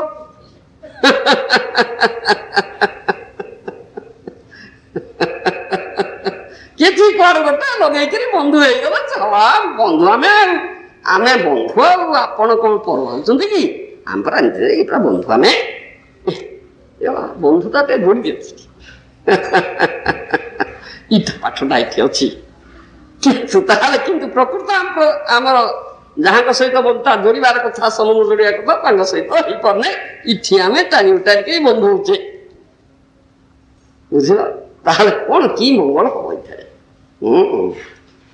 ସେଥିପାଇଁ କୁହାହେଲା କୃଷ୍ଣଙ୍କ ସହିତ ଆମେ ଯଦି ସମ୍ବନ୍ଧିତ ହବା ଆଉ ଆମର ଆସକ୍ତି କୃଷ୍ଣ ପ୍ରତି ହବ ତାହେଲେ ସ୍ୱତଃ ଏ ଆସକ୍ତି ଗୁଡାକ ଦୂର ହେଇଯିବ ନହେଲେ ଏ ଆସକ୍ତି ସହଜରେ ତୁମର ଦୂର ହବ ନା ଏହା ଇତର ଏପରି କହି ସେଥିରେ ବିରକ୍ତି ଆସିବା ପରେ କୃଷ୍ଣଙ୍କ ଠାରେ ଆସକ୍ତି ହବ ଏ କଥା ନୁହେଁ ଜମା ସେ କଥା ଅନେକ ସେ କହନ୍ତି ହଁ ଆମେ ତ ପଡି ଯାଇଛେ ପରି ଜଞ୍ଜାଳରେ ଆଉ ସେ ଯେତେବେଳେ ତୁଟିବ ଆମେ ସେ କଥା ଦେଖିବା ବୁଝିବା ନା ଆଉ ବର୍ତ୍ତମାନ ତ ହେଇପାରୁନି କି କରିବା ଇଟା କଥାଟା ସାଧାରଣ କଥାଟା ଲୋକେ କହୁଛନ୍ତି ହଁ ଏ ଆସକ୍ତି ତୁଟି ଗଲେ କେତେବେଳେ ଯଦି ହବ ଏ ଜଞ୍ଜାଳ ତୁଟିବ ଦେଖିବା ଆପଣ କହୁଛନ୍ତି ହଁ କୃଷ୍ଣଙ୍କ କଥା ତାକୁ ଆସିବା ତାଙ୍କର କଣ କଥା ଶୁଣିବା ଭଜନ ଫଜନ କରିବା ସେତେବେଳେ ଦେଖିବା ବର୍ତ୍ତମାନ ତ ହେଇପାରୁନି ଆସକ୍ତିଟା ସାଢେ ଅଛି ଆଉ ରହୁଛି ନା ହବ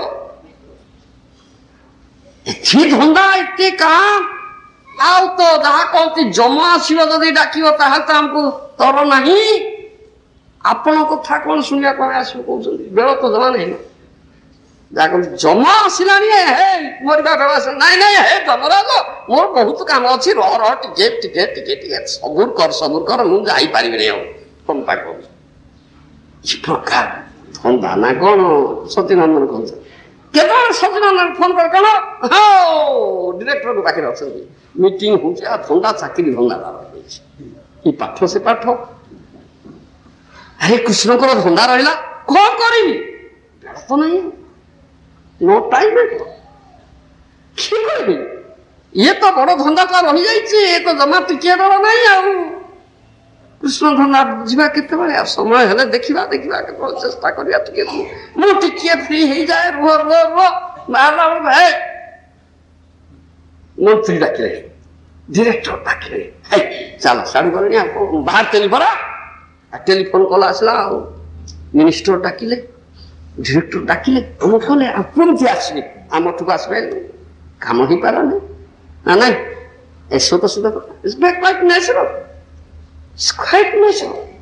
ନା ନାଇଁ ଏତେ ଦୂର ଆମେ ଆସକ୍ତ ହେଇଯାଇଛେ ଯାହା କହନ୍ତି ବଡ ଟାଣ ଠାଟାଇ ଲାଗିଛି ସେ ଜମା ଟିକିଏ କମୁନି ଆମର ତାହେଲେ କେମିତି ଆଉ କୃଷ୍ଣଙ୍କ ସହିତ ସମ୍ବନ୍ଧ ଯୋଡ଼ିବା ଏଇଟା ଯଦି ନ କମିବ ସେଆଡକୁ ହବ କେମିତିକା ବାପା ସେ ଜମା ହବ ନା ସେଥିପାଇଁ ସାଧୁ ମହାଜନ ମାନେ କେଡ଼େ ଆମର ଆପଣାର ଲୋକ ମଙ୍ଗଳାକାଂକ୍ଷୀ ବନ୍ଧୁ ସେ ଆମକୁ ଏଇ କଥାଟା କହୁଛନ୍ତି ଆରେ କୃଷ୍ଣଙ୍କ ସାଙ୍ଗରେ ସମ୍ବନ୍ଧ ଯୋଡ଼ ପ୍ରୀତିର ବିଷୟ ହଉଛନ୍ତି ଏକମାତ୍ର କୃଷ୍ଣ ତାଙ୍କ ସହିତ ପ୍ରୀତି ସମ୍ବନ୍ଧରେ ସମ୍ବନ୍ଧିତ ହୁଅ ବାପା ପ୍ରୀତି କର ତାହେଲେ ଏଗୁଡା ଅଟୋମେଟିକ ଯିବ ଦୂରେଇ ଯିବ এইটা প্রতি কাহিঁকি এতে আসক্ত হচ্ছ আসক্তি একমাত্র কৃষ্ণ প্রতি বৃদ্ধি হব না না যাହାର କିଛି ଯଦି ନାହିଁ ଘର ତାର ଭାର୍ଯ୍ୟା ନାହିଁ ତା ପିଲା ଛୁଆ ନାହାନ୍ତି କି ଭାଇ ବନ୍ଧୁ କୁଟୁମ୍ବ ନାହାନ୍ତି କିଛି ନାହିଁ ତଥାପି ସେ ମଧ୍ୟ ଆସିପାରୁନାହିଁ କୃଷ୍ଣଙ୍କ ପାଖରେ ସମ୍ବନ୍ଧ ଯୋଡ଼ିବାକୁ ଡାକିଲେ ମଧ୍ୟ ଆସିପାରୁନି କଣ ଅଛି ନା ଚାକିରି କରୁଛି ଚାକିରି ସାଙ୍ଗରେ ଗୋଟେ ସମ୍ବନ୍ଧ ହେଇଯାଇଛି ଚାକିରିଆ ବସ ହାକିମ ଅଛନ୍ତି ତାଙ୍କ ସାଙ୍ଗରେ ଗୋଟେ ହେଇଯାଇଛି ତେଣୁ ତାକୁ ଛାଡିବା କଷ୍ଟ ଆଉ ମଧ୍ୟ ଆମେ ଦେଖିଛୁ ସେ ୱେଷ୍ଟର୍ଣ୍ଣ ୱାର୍ଲଡରେ ଦେଖିବା କିଛି ନାହିଁ ସେ କୁକୁର ସାଙ୍ଗରେ ସମ୍ବନ୍ଧ ଯୋଡ଼ିଛି ବା ଗୋଟେ ବିରାଡ଼ି ସାଙ୍ଗରେ ସମ୍ବନ୍ଧ ଯୋଡ଼ିଛି ରିଲେସନସିପ ଡଗରେ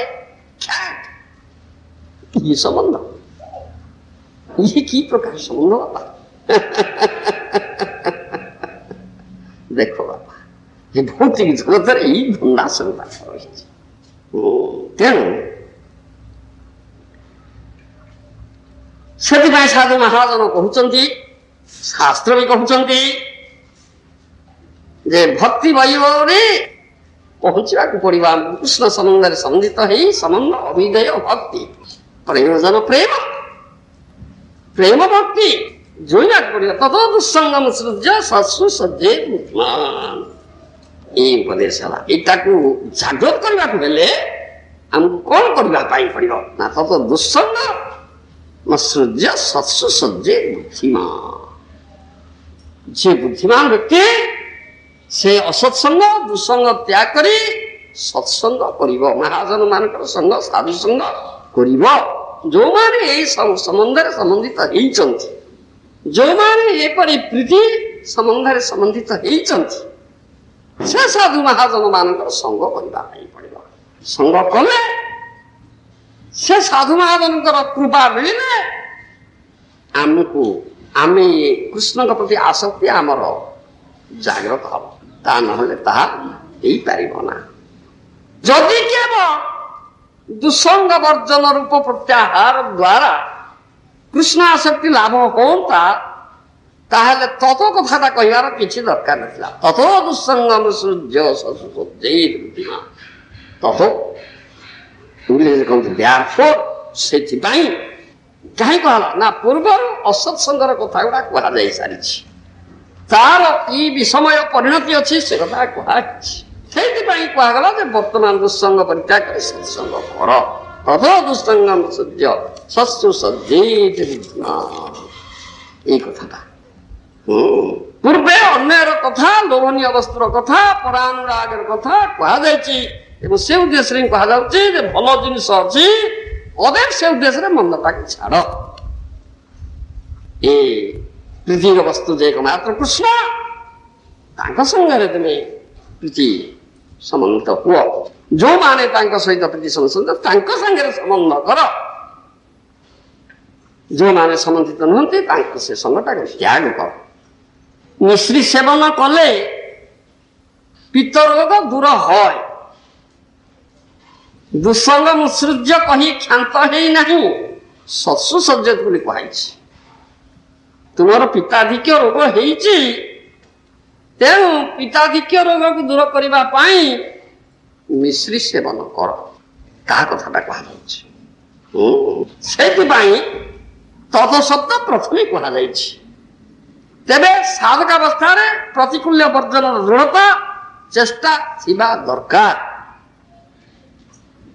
ଆନୁକୂଲ୍ୟ ସଂକଳ୍ପ ପ୍ରତିକୂଲ୍ୟ ବର୍ଜନ ରଖେ ସ୍ଥିତି ବିଶ୍ୱାସ ବକ୍ତୃତ୍ୱ ବର୍ଣ୍ଣନ ତଥା ଆତ୍ମନିକ୍ଷେପ କାର୍ପଣ୍ୟ ସର୍ବିଧା ଶରଣାଗତି। ଏ କଥା ଅଛି ଆମର। ଯୋଉମାନେ ଶରଣାଗତ କମ୍ପ୍ଲିଟଲି ସରେଣ୍ଡର ପୂର୍ଣ୍ଣ ଶରଣାଗତ ସେମାନଙ୍କଠାରେ 6ଟା ଲକ୍ଷଣ ପ୍ରକାଶ ପାଇବ। ସେମାନଙ୍କଠାରେ 6ଟା ଲକ୍ଷଣ ପ୍ରକାଶ ପାଇବ। ସର୍ବିତ ଶରଣାଗତି, ଆନୁକୂଲ୍ୟ ସଂକଳ୍ପ ପ୍ରତିକୂଲ୍ୟ ବର୍ଜନ ରଖେ ସ୍ଥିତି ବିଶ୍ୱାସ ବକ୍ତୃତ୍ୱ ବର୍ଣ୍ଣନ ତଥା ଆତ୍ମନିକ୍ଷେପ କାର୍ପଣ୍ୟ ସର୍ବଧା ଶରଣାଗତି। ଅନୁକୂଳ ଯାହା ଭଜନ ପଥରେ ଅନୁକୂଳ ବା ପ୍ରୀତି ସମ୍ବନ୍ଧ ଯୋଡ଼ିବା ପାଇଁ ଅନୁକୂଳ ସେଟାକୁ ଆମେ ଗ୍ରହଣ କରିବା। ଯାହା ଏଥିରେ ପ୍ରତିକୂଳ ତାକୁ ତ୍ୟାଗ କରିବା। এই প্রথম কথা হলো আনুকূল্য সংকল্প প্রতিকূল্য বর্জন। তেণু প্রতিকূল্য বর্জন আনুকূল্য গ্রহণ যুগপত হব, একাঠি হব, একত্রে আসব, সাইমালটেনিয়াসলি আসব না। এইটা হেলে সেইটা হব সে কথা না। যেতবে এইথিরে আমরা দৃঢ়তা আসিଯିବ যে ଯୋଉଟା ଅନୁକୂଳ ସେଟା ଗ୍ରହଣ କରିବା, ଯୋଉଟା ପ୍ରତିକୂଳ ତାକୁ ସାଙ୍ଗେ ସାଙ୍ଗେ ସାଇମାଲଟେନିୟସଲି ତ୍ୟାଗ କରାଯିବ। ତା ନହେଲେ ଏ ପ୍ରୀତି ସମ୍ବନ୍ଧଟା ଯୋଡ଼ି ହେଇପାରିବ ନା। ନା এইটা আগ দূর হও, সেইটা প্রতিকূলতা আগ দূর হও, তাহলে অনুকূলতা গ্রহণ করে এই কথা কইলে হব না, ହେଇପାରିବ না। That can not take place. কথা ହେଇପାରିବ ସାଇମାଲଟେନିୟସଲି। ତେଣୁ ମହାଜନ ମାନଙ୍କର এই ଉପଦେଶ ଅଛି। ପ୍ରତିକୂଳ ତ୍ୟାଗ କରି ମୁକ୍ତ ବା କଣ୍ଟକ ଶୂନ୍ୟ ହେଲେ ଯାଇ ଅନୁକୂଳ ଗ୍ରହଣ କରିବା, ଏପରି କେବେ ହେଲେ ହେଇପାରିବ ନା, କେବେ ହେଲେ ହେବ ନା। ବୁଝିପାରିଲ? ଆଉ ତୁମେ এই ପ୍ରକାର ପ୍ଲାନ୍ ପ୍ରୋଜେକ୍ଟ କଲେ କଣ ହବ? That can never take place. କେବେ ହବ ନା ବାବା। ସାଙ୍ଗେ ସାଙ୍ଗେ ଇମିଡିଏଟ୍ କରାଯିବ। ସାଙ୍ଗେ ସାଙ୍ଗେ ଅନୁକୂଳ ଗ୍ରହଣ ପ୍ରତିକୂଳ ବର୍ଜନ ସାଇମାଲଟେନିୟସଲି। ଅନୁକୂଳ ଗ୍ରହଣର ସଂକଳ୍ପ ହେଲେ ସାଙ୍ଗେ ସାଙ୍ଗେ ପ୍ରତିକୂଳ ବର୍ଜନ ଦୃଢ଼ ପ୍ରତିଜ୍ଞା ଆସିବ। ସାଙ୍ଗେ ସାଙ୍ଗେ ପ୍ରତିକୂଳ ବର୍ଜନ ଦୃଢ଼ ପ୍ରତିଜ୍ଞା ଆସିବ। ଭଗବାନ ପ୍ରତି ଆସକ୍ତି ଆସିଲେ ଇତର ବସ୍ତୁ ପ୍ରତି ରାଗ ବା ଆସକ୍ତି ସାଙ୍ଗେ ସାଙ୍ଗେ ଦୂରୀଭୂତ ହେଇଯିବ। ଜନୟତି ଆଶୁ ବୈରାଗ୍ୟମ୍, এই কথা শ্রীমদ ভাগবত। জনୟତି ଆଶୁ ବୈରାଗ୍ୟମ୍, ଆଶୁ ମାନେ ଶୀଘ୍ର, ଭେରି ସୁନ୍। ବୈରାଗ୍ୟ ଡିଟାଚମେଣ୍ଟଟା ଇତର ଆସକ୍ତିଟା ଦୂର ହେଇଯିବ ଯେତେବେଳେ କୃଷ୍ଣ ପ୍ରତି ଅନୁରାଗଟା ଆସିଯିବ। ସାଧୁସଙ୍ଗ ଫଳରେ ଯେତେବେଳେ ଆସିବ ତା ଦୂର ହେଇଯିବ। ଆଉ ଯେଉଁମାନେ ମହାଜନ, ଯେଉଁମାନେ ବୁଦ୍ଧିମାନ ବ୍ୟକ୍ତି, ସେମାନେ ୟା କରନ୍ତି, ଅନୁକୂଳକୁ ଗ୍ରହଣ କରି ପ୍ରତିକୂଳକୁ ତ୍ୟାଗ କରନ୍ତି। ଯେତେ ପ୍ରିୟ ହଉ, ଯେତେ ଆପଣାର ହଉ, ଯଦି ଭଜନ ପଥରେ ପ୍ରତିକୂଳ ହେଲା ସେ ସାଙ୍ଗେ ସାଙ୍ଗେ ବର୍ଜନୀୟ, ବିଳମ୍ବ କରିବା ଉଚିତ। କାହିଁକି? ଜୀବନ ନିତ୍ୟ, ଜୀବନଟା ନିତ୍ୟ। କେଜାଣେ କାହାର ଆଜି ମୃତ୍ୟୁ କାଳ ହେଇଯିବ ଉପସ୍ଥିତ, ସେ କଥା ଆମେ କହିପାରିବା ନା। ଡେରି କରିଲେ ଆଉ କି ହବ? ଜୀବନଟା ନଥିବ ତ ସୁଦୂର ମାନବ ଜଣୀ, ତାହେଲେ ଆମେ କ'ଣ କରିବା ସେତେବେଳେ? ସେଥିପାଇଁ ବୁଦ୍ଧିମାନ ବ୍ୟକ୍ତି ଅପେକ୍ଷା କରେ ନା, ସେ ପ୍ରତିକୂଳ ବର୍ଜନ ପାଇଁ ଦୃଢ଼ ପ୍ରତିଜ୍ଞ ହେଇଯାଏ। ଅନୁକୂଳ ଗ୍ରହଣ ପ୍ରତି ସଂକଳ୍ପ, ଦୃଢ଼ ସଂକଳ୍ପ, ପ୍ରତିକୂଳ ବର୍ଜନ ଦୃଢ଼ ପ୍ରତିଜ୍ଞ ହେଇଯାଏ। ଆଉ ସାଙ୍ଗେ ସାଙ୍ଗେ ପ୍ରତିକୂଳକୁ ବର୍ଜନ କରି ଅନୁକୂଳ ଗ୍ରହଣ କରିନିଏ। ମହାତ୍ମାଙ୍କ ଜୀବନୀ ଆଲୋଚନା କଲେ ଆମେ ଏସବୁ ଦେଖିବା, ତାଙ୍କ ଜୀବନରେ ପ୍ରତିଫଳିତ ହେଇଯିବା। ଆଉ ଯେଉଁମାନେ ପୂର୍ଣ୍ଣ ଶରଣାଗତ, କମ୍ପ୍ଲିଟଲି ସରେଣ୍ଡର, ସେମାନଙ୍କ ଜୀବନରେ ଏଇଟା ନିଶ୍ଚୟ ଅଛି। ରାମାନୁଜାଚାର୍ଯ୍ୟଙ୍କର କଥା ଆମେ, ରାମାନୁଜାଚାର୍ଯ୍ୟ ଜଣେ ପ୍ରଧାନ ଆଚାର୍ଯ୍ୟ, ବୈଷ୍ଣବ ଆଚାର୍ଯ୍ୟ, ଶ୍ରୀ ସମ୍ପ୍ରଦାୟର ଆଚାର୍ଯ୍ୟ। ସେ ତାଙ୍କ ଜୀବନୀ ଆଲୋଚନା କଲେ ଆମେ ଦେଖୁ। ରାମାନୁଜାଚାର୍ଯ୍ୟ ଗୃହସ୍ଥ ଥିଲେ ପ୍ରଥମେ, ଆଉ ତାଙ୍କର ଯେ ସ୍ତ୍ରୀ ଥିଲା ସେ ବଡ଼ ମୁଖରା ଥିଲା, ବଡ଼ ମୁଖରା। ସାଧୁ ଅତିଥି ଯଦି କେହି ଘରକୁ ଆସନ୍ତି, ବ୍ରାହ୍ମଣ ଅତିଥି ଯଦି କେହି ଘରକୁ ଆସନ୍ତି, ବଡ଼ ଟାଣ ଟାଣ କଥା କହ, ବଡ଼ ଟାଣ ଟାଣ କଥା, ବଡ଼ ମୁଖରା। ତ ବାପଘର ସମ୍ପତ୍ତି ଅଛି କି ଏଠିକି ଚାଲି ଆସିଲ, ବାପଘର ସମ୍ପତ୍ତି ନା କ'ଣ, ଏଠି କାହିଁ ଯା ଯା ପଳା ପଳା, ଦୂର ଦୂର ଦୂର ଦୂର ଦୂର କରି। ଅତିଥି ନାରାୟଣ ବୋଲି କୁହାଯାଇଛି। ଅତିଥି ମାନେ କୌଣସି ଆଗରୁ ନୋଟିସ୍ ନାହିଁ, ଆସିକିରି ପହଞ୍ଚିଗଲେଣି। ଅତିଥି ସେବା ଗୃହସ୍ଥ ଧର୍ମ ଶାସ୍ତ୍ରରେ କୁହାଯାଉଛି। ଅଥଚ ଏପରି ମୁଖରା ସେ ମୁହେ ମୁହେ କଥା କହିଲେ। ତ ବାପଘର ସମ୍ପତ୍ତି କିରେ ଏଠି କ'ଣ ଆଇଲୁ କୁଆଡ଼େ, ଦୂର ଦୂର ଟିକେ ମିଳିବ ନା, ବିକ ବିକ ନାହିଁ, କିଛି ନାହିଁ, ଖାନା ପିନା ନାହିଁ, ଫଳା ଫଳା ଦୂର ଦୂର କରୁଛି। ବଡ଼ ବ୍ୟତୀତ ହଉଛି ରାମାନୁଜାଚାର୍ଯ୍ୟ। ଆଉ ବହୁତ ସବୁ ଶିଖେଇଲେ, ବହୁତ କହିଲେ, କିଛି ହେଲା ନାହିଁ, ପ୍ରକୃତି ବଦଳିଲା ନାହିଁ। ଆଉ ଯାହା ଖୁସି ହେଲା ବ୍ୟତିବ୍ୟସ୍ତ ହେଲେ, ସବୁ ଚିନ୍ତା କଲେ କ'ଣ କରାଯିବ, ଆକୁ କେମିତି ଦୂର କରିବାକୁ ପଡ଼ିବ। ଆକୁ ଦୂର କରିବାକୁ ପଡ଼ିବ, ତାକୁ ଦୂର ନ କରିବା ତାହେଲେ ମୋର ଭଜନ ହେଇପାରିବ ନା। ତେଣୁ ଚିନ୍ତା କରୁଥାନ୍ତି।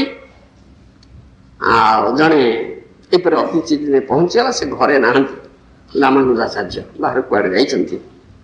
ତେଣୁ ବ୍ରାହ୍ମଣ ଅତିଥି ଉପରେ ପହଞ୍ଚିଗଲେ, ସ୍ତ୍ରୀ ସେଇପରି ଦୂର ଦୂର କଲା, ପଳା ଆସିବ, ତ ବାପଘର ସମ୍ପତ୍ତି ଅଛି, ଠିକ୍ ଚାଲି ନା ନା ଯା, କିଛି ନାହିଁ, ଯା, ବିକ ବିକ ମିଳିବ ନାହିଁ, କିଛି ଭିକ୍ଷା ନାହିଁ, ଖାଦ୍ୟ ନାହିଁ, କିଛି ନାହିଁ, ଯା ନା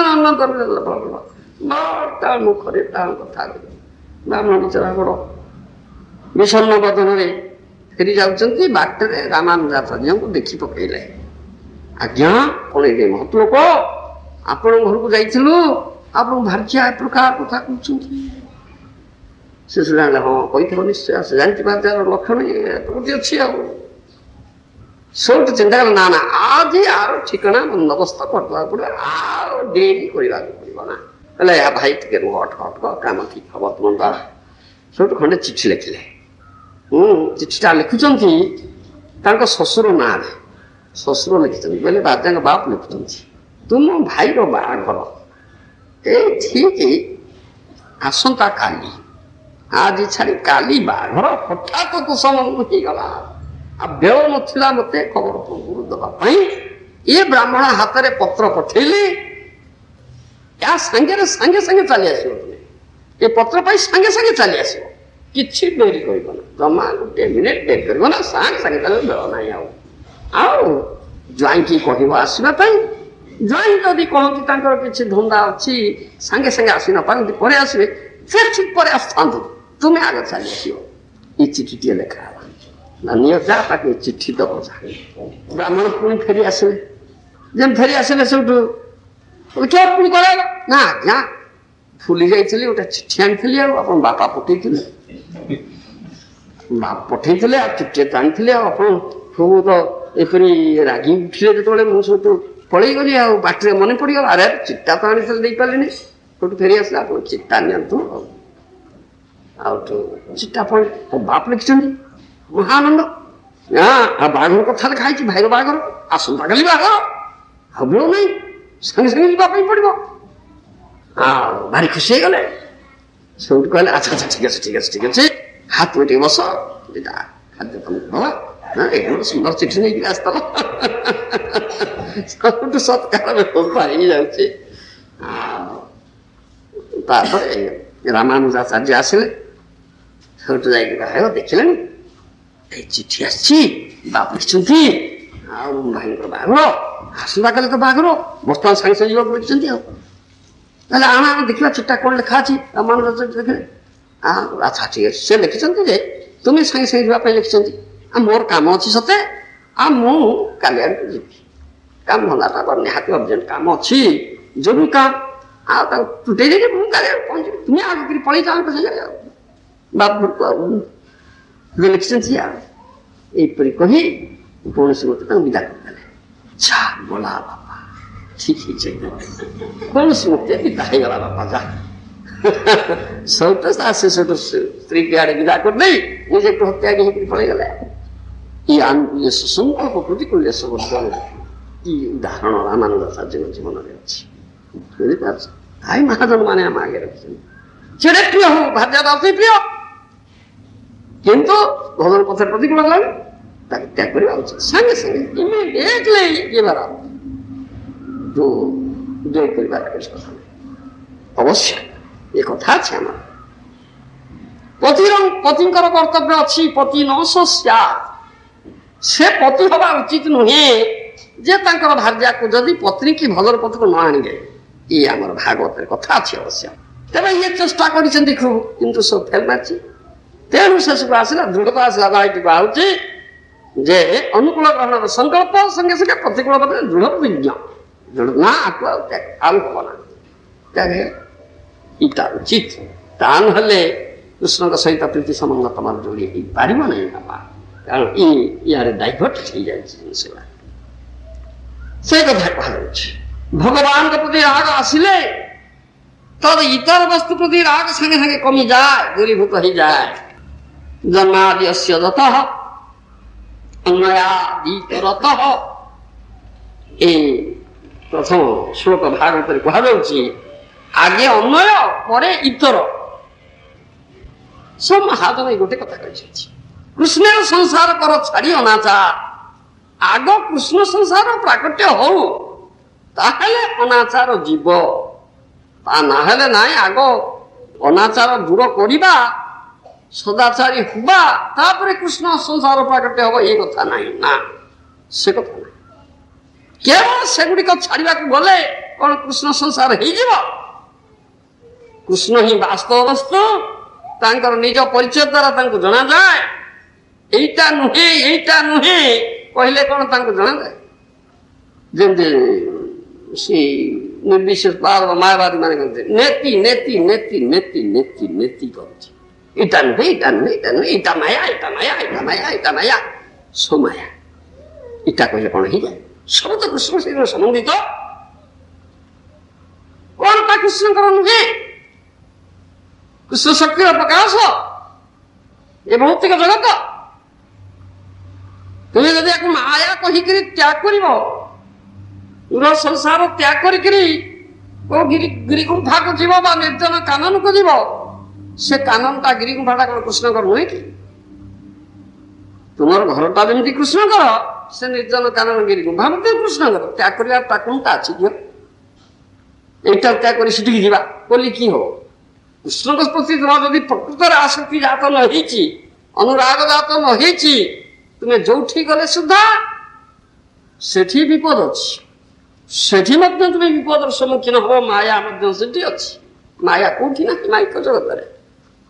ଯେମିତି ସୌଭରି ମୁନି ଜଳ ଭିତରେ ପଶିକିରି ସାଧନା କଲେ, ତପସ୍ୟା କଲେ, ଧ୍ୟାନ କରିବାକୁ ଗଲେ, ତ ସେଠି ଦେଖିଲା ବେଳକୁ ମତ୍ସ୍ୟ ଜଳଜନ୍ତୁ ମାନେ ଅଛନ୍ତି, ତାଙ୍କର ଆସକ୍ତି ଦେଖିକିରି ତାଙ୍କର କାମ ଆସକ୍ତି ଜାଗ୍ରତ ହେଇଗଲା। ତାହେଲେ କୋଉଠି ନାହିଁ କିଏ? ସେଇ କଥା ଏଇଟା ନୁହେଁ ଏଇଟା ନୁହେଁ କହିଲେ କଣ ତାଙ୍କୁ ଜଣାଯାଏ ନା? ସବୁ ପ୍ରତ୍ୟେକ ପଦାର୍ଥ କୃଷ୍ଣଙ୍କ ସହିତ ସମ୍ବନ୍ଧିତ, ପ୍ରତ୍ୟେକ କୃଷ୍ଣଙ୍କ ସହିତ ସମ୍ବନ୍ଧିତ, ପ୍ରତ୍ୟେକ ବସ୍ତୁ କୃଷ୍ଣଙ୍କର, ସବୁ କୃଷ୍ଣଙ୍କ ସେବାରେ ବିନିଯୁକ୍ତ ହବ। ଆମେ ଯଦି କହିବା ନା ଏଇଟା ମାୟା, ତାହେଲେ କିଏ ହବ? ଏଇଟା କୃଷ୍ଣ ସେବାରେ ବିନିଯୋଗ କରୁଛେ। ପ୍ରତ୍ୟେକ ଜିନିଷ କୃଷ୍ଣ ସେବାରେ ବିନିଯୁକ୍ତ ହବ, ସେଇଟାକୁ ଶିଖ। ପ୍ରତ୍ୟେକ କୃଷ୍ଣଙ୍କ ସହିତ ସମ୍ବନ୍ଧିତ, ଏଇଟାକୁ ବୁଝ। ଆଉ ଏଇଟା ନୁହେଁ ଏଇଟା ନୁହେଁ ଏଇଟା ନୁହେଁ ନେତି ନେତି କହିଲେ କିଏ ହବ? ଯାହା କହନ୍ତି ଯେ ପିଆଜରୁ ଯଦି ଖୋସା ଛଡେଇବ ତାହେଲେ କିଏ ହବ? ଖୋସା ଉପରେ ଖୋସା, ଖୋସା ଉପରେ ଖୋସା, ଖୋସା ଉପରେ ଖୋସା, ଛଡେଇ ଛଡେଇ ଛଡେଇ ଛଡେଇ ନିଶା। ସାର ଜିନିଷ କିଛି ମିଳିବ ନାହିଁ ବାବା, ସେଇ ବାଗା ଥାଏ। ତେଣୁ ବିଷୟ ରାଗ ତ ହେୟ ଅମଙ୍ଗଳଜନକ, ତାକୁ ଛାଡିବାକୁ ହବ। ଜ୍ଞାନୀ ମାନେ କୁହନ୍ତି ବିଷୟ ଛାଡିବାକୁ, ଭକ୍ତ ମଧ୍ୟ କହେ ବିଷୟ ଛାଡିବା ପାଇଁ। ଜ୍ଞାନୀ ମାନେ କହନ୍ତି ବିଷୟ ବାସନା ନ ଛାଡିଲେ ବ୍ରହ୍ମ ସାନ୍ନିଧ୍ୟ ହବ ନା। ଭକ୍ତ କହେ ବିଷୟ ନ ଛାଡିଲେ ଭଗବତ ସାନ୍ନିଧ୍ୟ ହବ ନା। ଏ ଦୁଇ ଜଣଙ୍କ ମଧ୍ୟରେ ତଫାତ୍ କୋଉଠି? କୃଷ୍ଣ ବିଳାସ ରାଗୀ ନ ହେଇ ଜ୍ଞାନୀ ବିଷଦୁଷ୍ଟ ହେଇ ନିଜକୁ ଦମ୍ଭବରେ ନିର୍ବିଷୟ ବୋଲି ମନେ କରେ। ତାହା ହିଁ ଆଶ୍ଚର୍ଯ୍ୟ। ଆମେ ଦେଖିଛେ ଏଇଟା ସବୁ ସିଦ୍ଧ କଥା। ତଥାଗତ ଜଣେ ଜ୍ଞାନୀ, ମୁକ୍ତିକାମୀ, ମୁମୁକ୍ଷୁକାମୀ, ନିର୍ବିଶେଷ ବ୍ରହ୍ମରେ ଲୀନ ହେବେ ଯୋଉମାନେ, ଧ୍ୟାନ ଧାରଣା କରୁଛନ୍ତି ଯୋଉମାନେ, ନିର୍ଜନ ଗିରି ଗୁମ୍ଫାରେ ବସିକିରି, ସେଇମାନେ ଜ୍ଞାନୀ। ବ୍ରହ୍ମ ସାନ୍ନିଧ୍ୟ, ବ୍ରହ୍ମରେ ଲୀନ ହେବା ପାଇଁ ସାଧନା କରୁଛନ୍ତି। ତାଙ୍କୁ ଆମେ ଦେଖିଛେ, ବହୁତ ଦେଖିଛେ ସେମାନେ। ଏଇ କଥାଟା ଏଠି କୁହାଯାଉଛି। କୃଷ୍ଣ ବିଳାସ ରାଗୀ ନ ହୋଇ ଜ୍ଞାନୀ ବିଷଦୁଷ୍ଟ ହୋଇ ନିଜକୁ ଦମ୍ଭରେ ନିର୍ବିଷୟ ମୁକ୍ତ ବୋଲି ମନେ କରେ। ଏହା ହିଁ ଆଶ୍ଚର୍ଯ୍ୟ। ସେମାନେ ସର୍ବତ୍ୟାଗ କରିଛନ୍ତି, ସର୍ବତ୍ୟାଗୀ ହେଇଛନ୍ତି ସେମାନେ। ତ୍ୟାଗୀ ବୋଲି ଗୋଟେ ବଡ ଦମ୍ଭ ଅଛି ସେମାନଙ୍କର, ଯାହାକି କୁହାଯାଉଛି ନିର୍ବିଷୟ ମୁକ୍ତ ବୋଲି ବଡ ଦମ୍ଭ ଅଛି। ଏ ଦମ୍ଭ ଭରେ କହୁଛନ୍ତି ସବୁ ତ୍ୟାଗୀ ହେଇକରି ଗିରିଗୁମ୍ଫାରେ କୋଉଠି ନିର୍ଜନ ବନ ଭିତରେ ବା ଗିରିଗୁମ୍ଫାରେ ରହିକରି ଧ୍ୟାନ ଧାରଣା ସମାଧି କରୁଛନ୍ତି। କିଛି ନାହିଁ, କୌପୁନି ଖଣ୍ଡେ ଅଛି, ଯଥା କୋଣ ଧରିଛନ୍ତି, କୌପୁନି ଖଣ୍ଡେ ରହିଛି, ଆମର କିଛି ନାହିଁ, ଆମେ ତ୍ୟାଗ କରୁଛୁ, ଆମେ ବଡ ତ୍ୟାଗୀ। ଆମେ ଏମାନଙ୍କୁ ବହୁତ ଦେଖିଛୁ। କିନ୍ତୁ ସେମାନଙ୍କ ଭିତରେ ଏତେ ଆସକ୍ତି ଅଛି, ପ୍ରବଳ ଆସକ୍ତି ଅଛି। ଏଡେ ବଡ ତ୍ୟାଗୀ ବୋଲି ବଡ ଦମ୍ଭ। ଆଉ ଦେଖିବ ଯେତେବେଳେ ସେଠି ସେ ଅଞ୍ଚଳରେ ଅଛନ୍ତି ବହୁତ ସବୁ ସେଠ ସବୁ ଅଛନ୍ତି, ଆଉ ଖୋଲିଛନ୍ତି ସବୁ ଅନ୍ନ ଛତ୍ର ଖୋଲିଛନ୍ତି, ଆଉ ସାଧୁମାନଙ୍କୁ ଦଉଛନ୍ତି ଖାଇବା ପାଇଁ, ଲୁଗାପଟା ଦିଅନ୍ତି, ଖାଇବା ଦିଅନ୍ତି, ଭଣ୍ଡାରା କରନ୍ତି, ଆଉ ଭଲ ସୁନ୍ଦର ମିଷ୍ଟି ଜିନିଷ, ଆଉ ଯାହା କହନ୍ତି କ୍ଷୀରି କରନ୍ତି, ଆଉ ପିଠା କରନ୍ତି, ଲଡୁ କରନ୍ତି, ଜଲ୍ଦି କରନ୍ତି, ସୁନ୍ଦର ଫଳ କରନ୍ତି, ବଡ଼ ସୁନ୍ଦର ସୁସାଧ୍ୟ ସୁସ୍ୱାଦୁ ଖାଦ୍ୟ ପ୍ରସ୍ତୁତ କରିକିରି ସାଧୁମାନଙ୍କୁ ଡାକନ୍ତି, ଭଣ୍ଡାରା ଦିଅନ୍ତି। ସେଠ ମାନେ କିଛି ନାନା କଳା ବଜାର କରୁଛନ୍ତି, ପାପ କରୁଛନ୍ତି, ପଇସା ରୋଜଗାର କରୁଛନ୍ତି, ଥିବା କିଛି ସାଧୁଙ୍କୁ ବିତରଣ କରିଦେବା, ପାପ ମୁକ୍ତ ହେଇଯିବା, ଏଇଟା କାମନା ନେଇକି ବହୁତ ସାଧୁ ସେଠୁ ଆସନ୍ତି ସେଠିକି ମତେ କରିଦେଇଛନ୍ତି, ଘର ଦ୍ୱାର କରୁଛନ୍ତି, ଅରୁଛତ୍ର ଖୋଲି ଦେଇଛନ୍ତି, ଏସବୁ କରୁଛନ୍ତି। ପ୍ରତିଦିନ ଦିଆଯାଉଛି, ପ୍ରତିଦିନ ସାଧୁମାନଙ୍କୁ ସେଠି ଖାଇବାକୁ ଦିଆଯିବ। ଏ ବ୍ୟବସ୍ଥା କରୁଛନ୍ତି ସେମାନେ, କିଛି ଅସୁବିଧା ନାହିଁ ଖାଇବା ପିଇବାରେ। ମୁଁ ବହୁତ ଦିନ ବୁଲିଛି, କୌଣସି ଦିନ ଗୋଟାଏ ଦିନ ଯେ ଖାଇବାକୁ ହବା ପଡୁଛି ସେ କଥା ମୁଁ କେବେ ଫେସ୍ କରିନାହିଁ। ପ୍ରଚୁର ମିଳିଛି ଖାନା। ସାଧୁ ହେଇଗଲେ, ନାଲି ବାକୁରେ ପିନ୍ଧିଦେଲେ, ମିଳିଲା ସାଧୁ, ସାଧୁ ମହାତ୍ମା, ଖାନା ମିଳିଯିବ, କିଛି ଅସୁବିଧା ନାହିଁ ଖାନା ପିଇବାରେ। ମୁଁ କେବେ ଫେସ୍ କରିନି ଯେ ହଁ ଆଜି ଖାନା ମିଳିଲା ନାହିଁ। ଯୋଉଠିକି ଯାଇଛି ଖାନା ମିଳିଛି ସବୁଠି ଅଛି। ଏ ବ୍ୟବସ୍ଥା ମଧ୍ୟ ରହିଛି। ହେଲେ ଆମେ ଦେଖିଛେ ଏ ବାଗିଆ ଯୋଉ ତ୍ୟାଗୀ ବଡ ଅଭିମାନ ଅଛି ତ୍ୟାଗୀ ବୋଲି ଗିରିଗୁମ୍ଫାରେ ନିର୍ଜନ ଗିରିଗୁମ୍ଫାରେ ବସିକରି ଧ୍ୟାନ ଧାରଣା ସମାଧି କରୁଛନ୍ତି। ଠିକ ଯେମିତି ଦିନ 9ଟା ହେଇଯିବ ସେ ଛତ୍ରରେ ମିଳିବ ରୁଟି ପଟେ କି 2 ପଟ ଡାଲମା ବା ଡାଲି ଟଙ୍କାଟାଏ ମିଳିବ।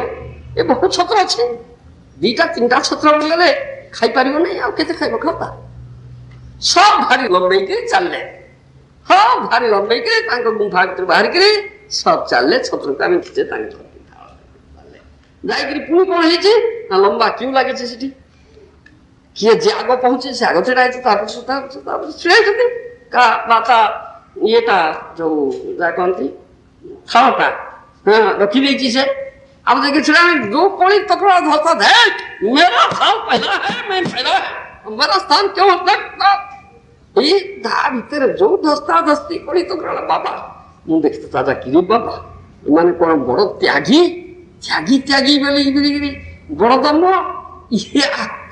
ଯେମିତି ସିନେମା ଟିକେଟ ଦେଲା ବେଳକୁ ରେଲୱେ କାଉଣ୍ଟରରେ ଟିକେଟ ଧସ୍ତା ଧସ୍ତି ହେଲାଣି ବହୁତ ଇଏ ତ ଦେଉଛନ୍ତି ରେ ବାପା ଏଠି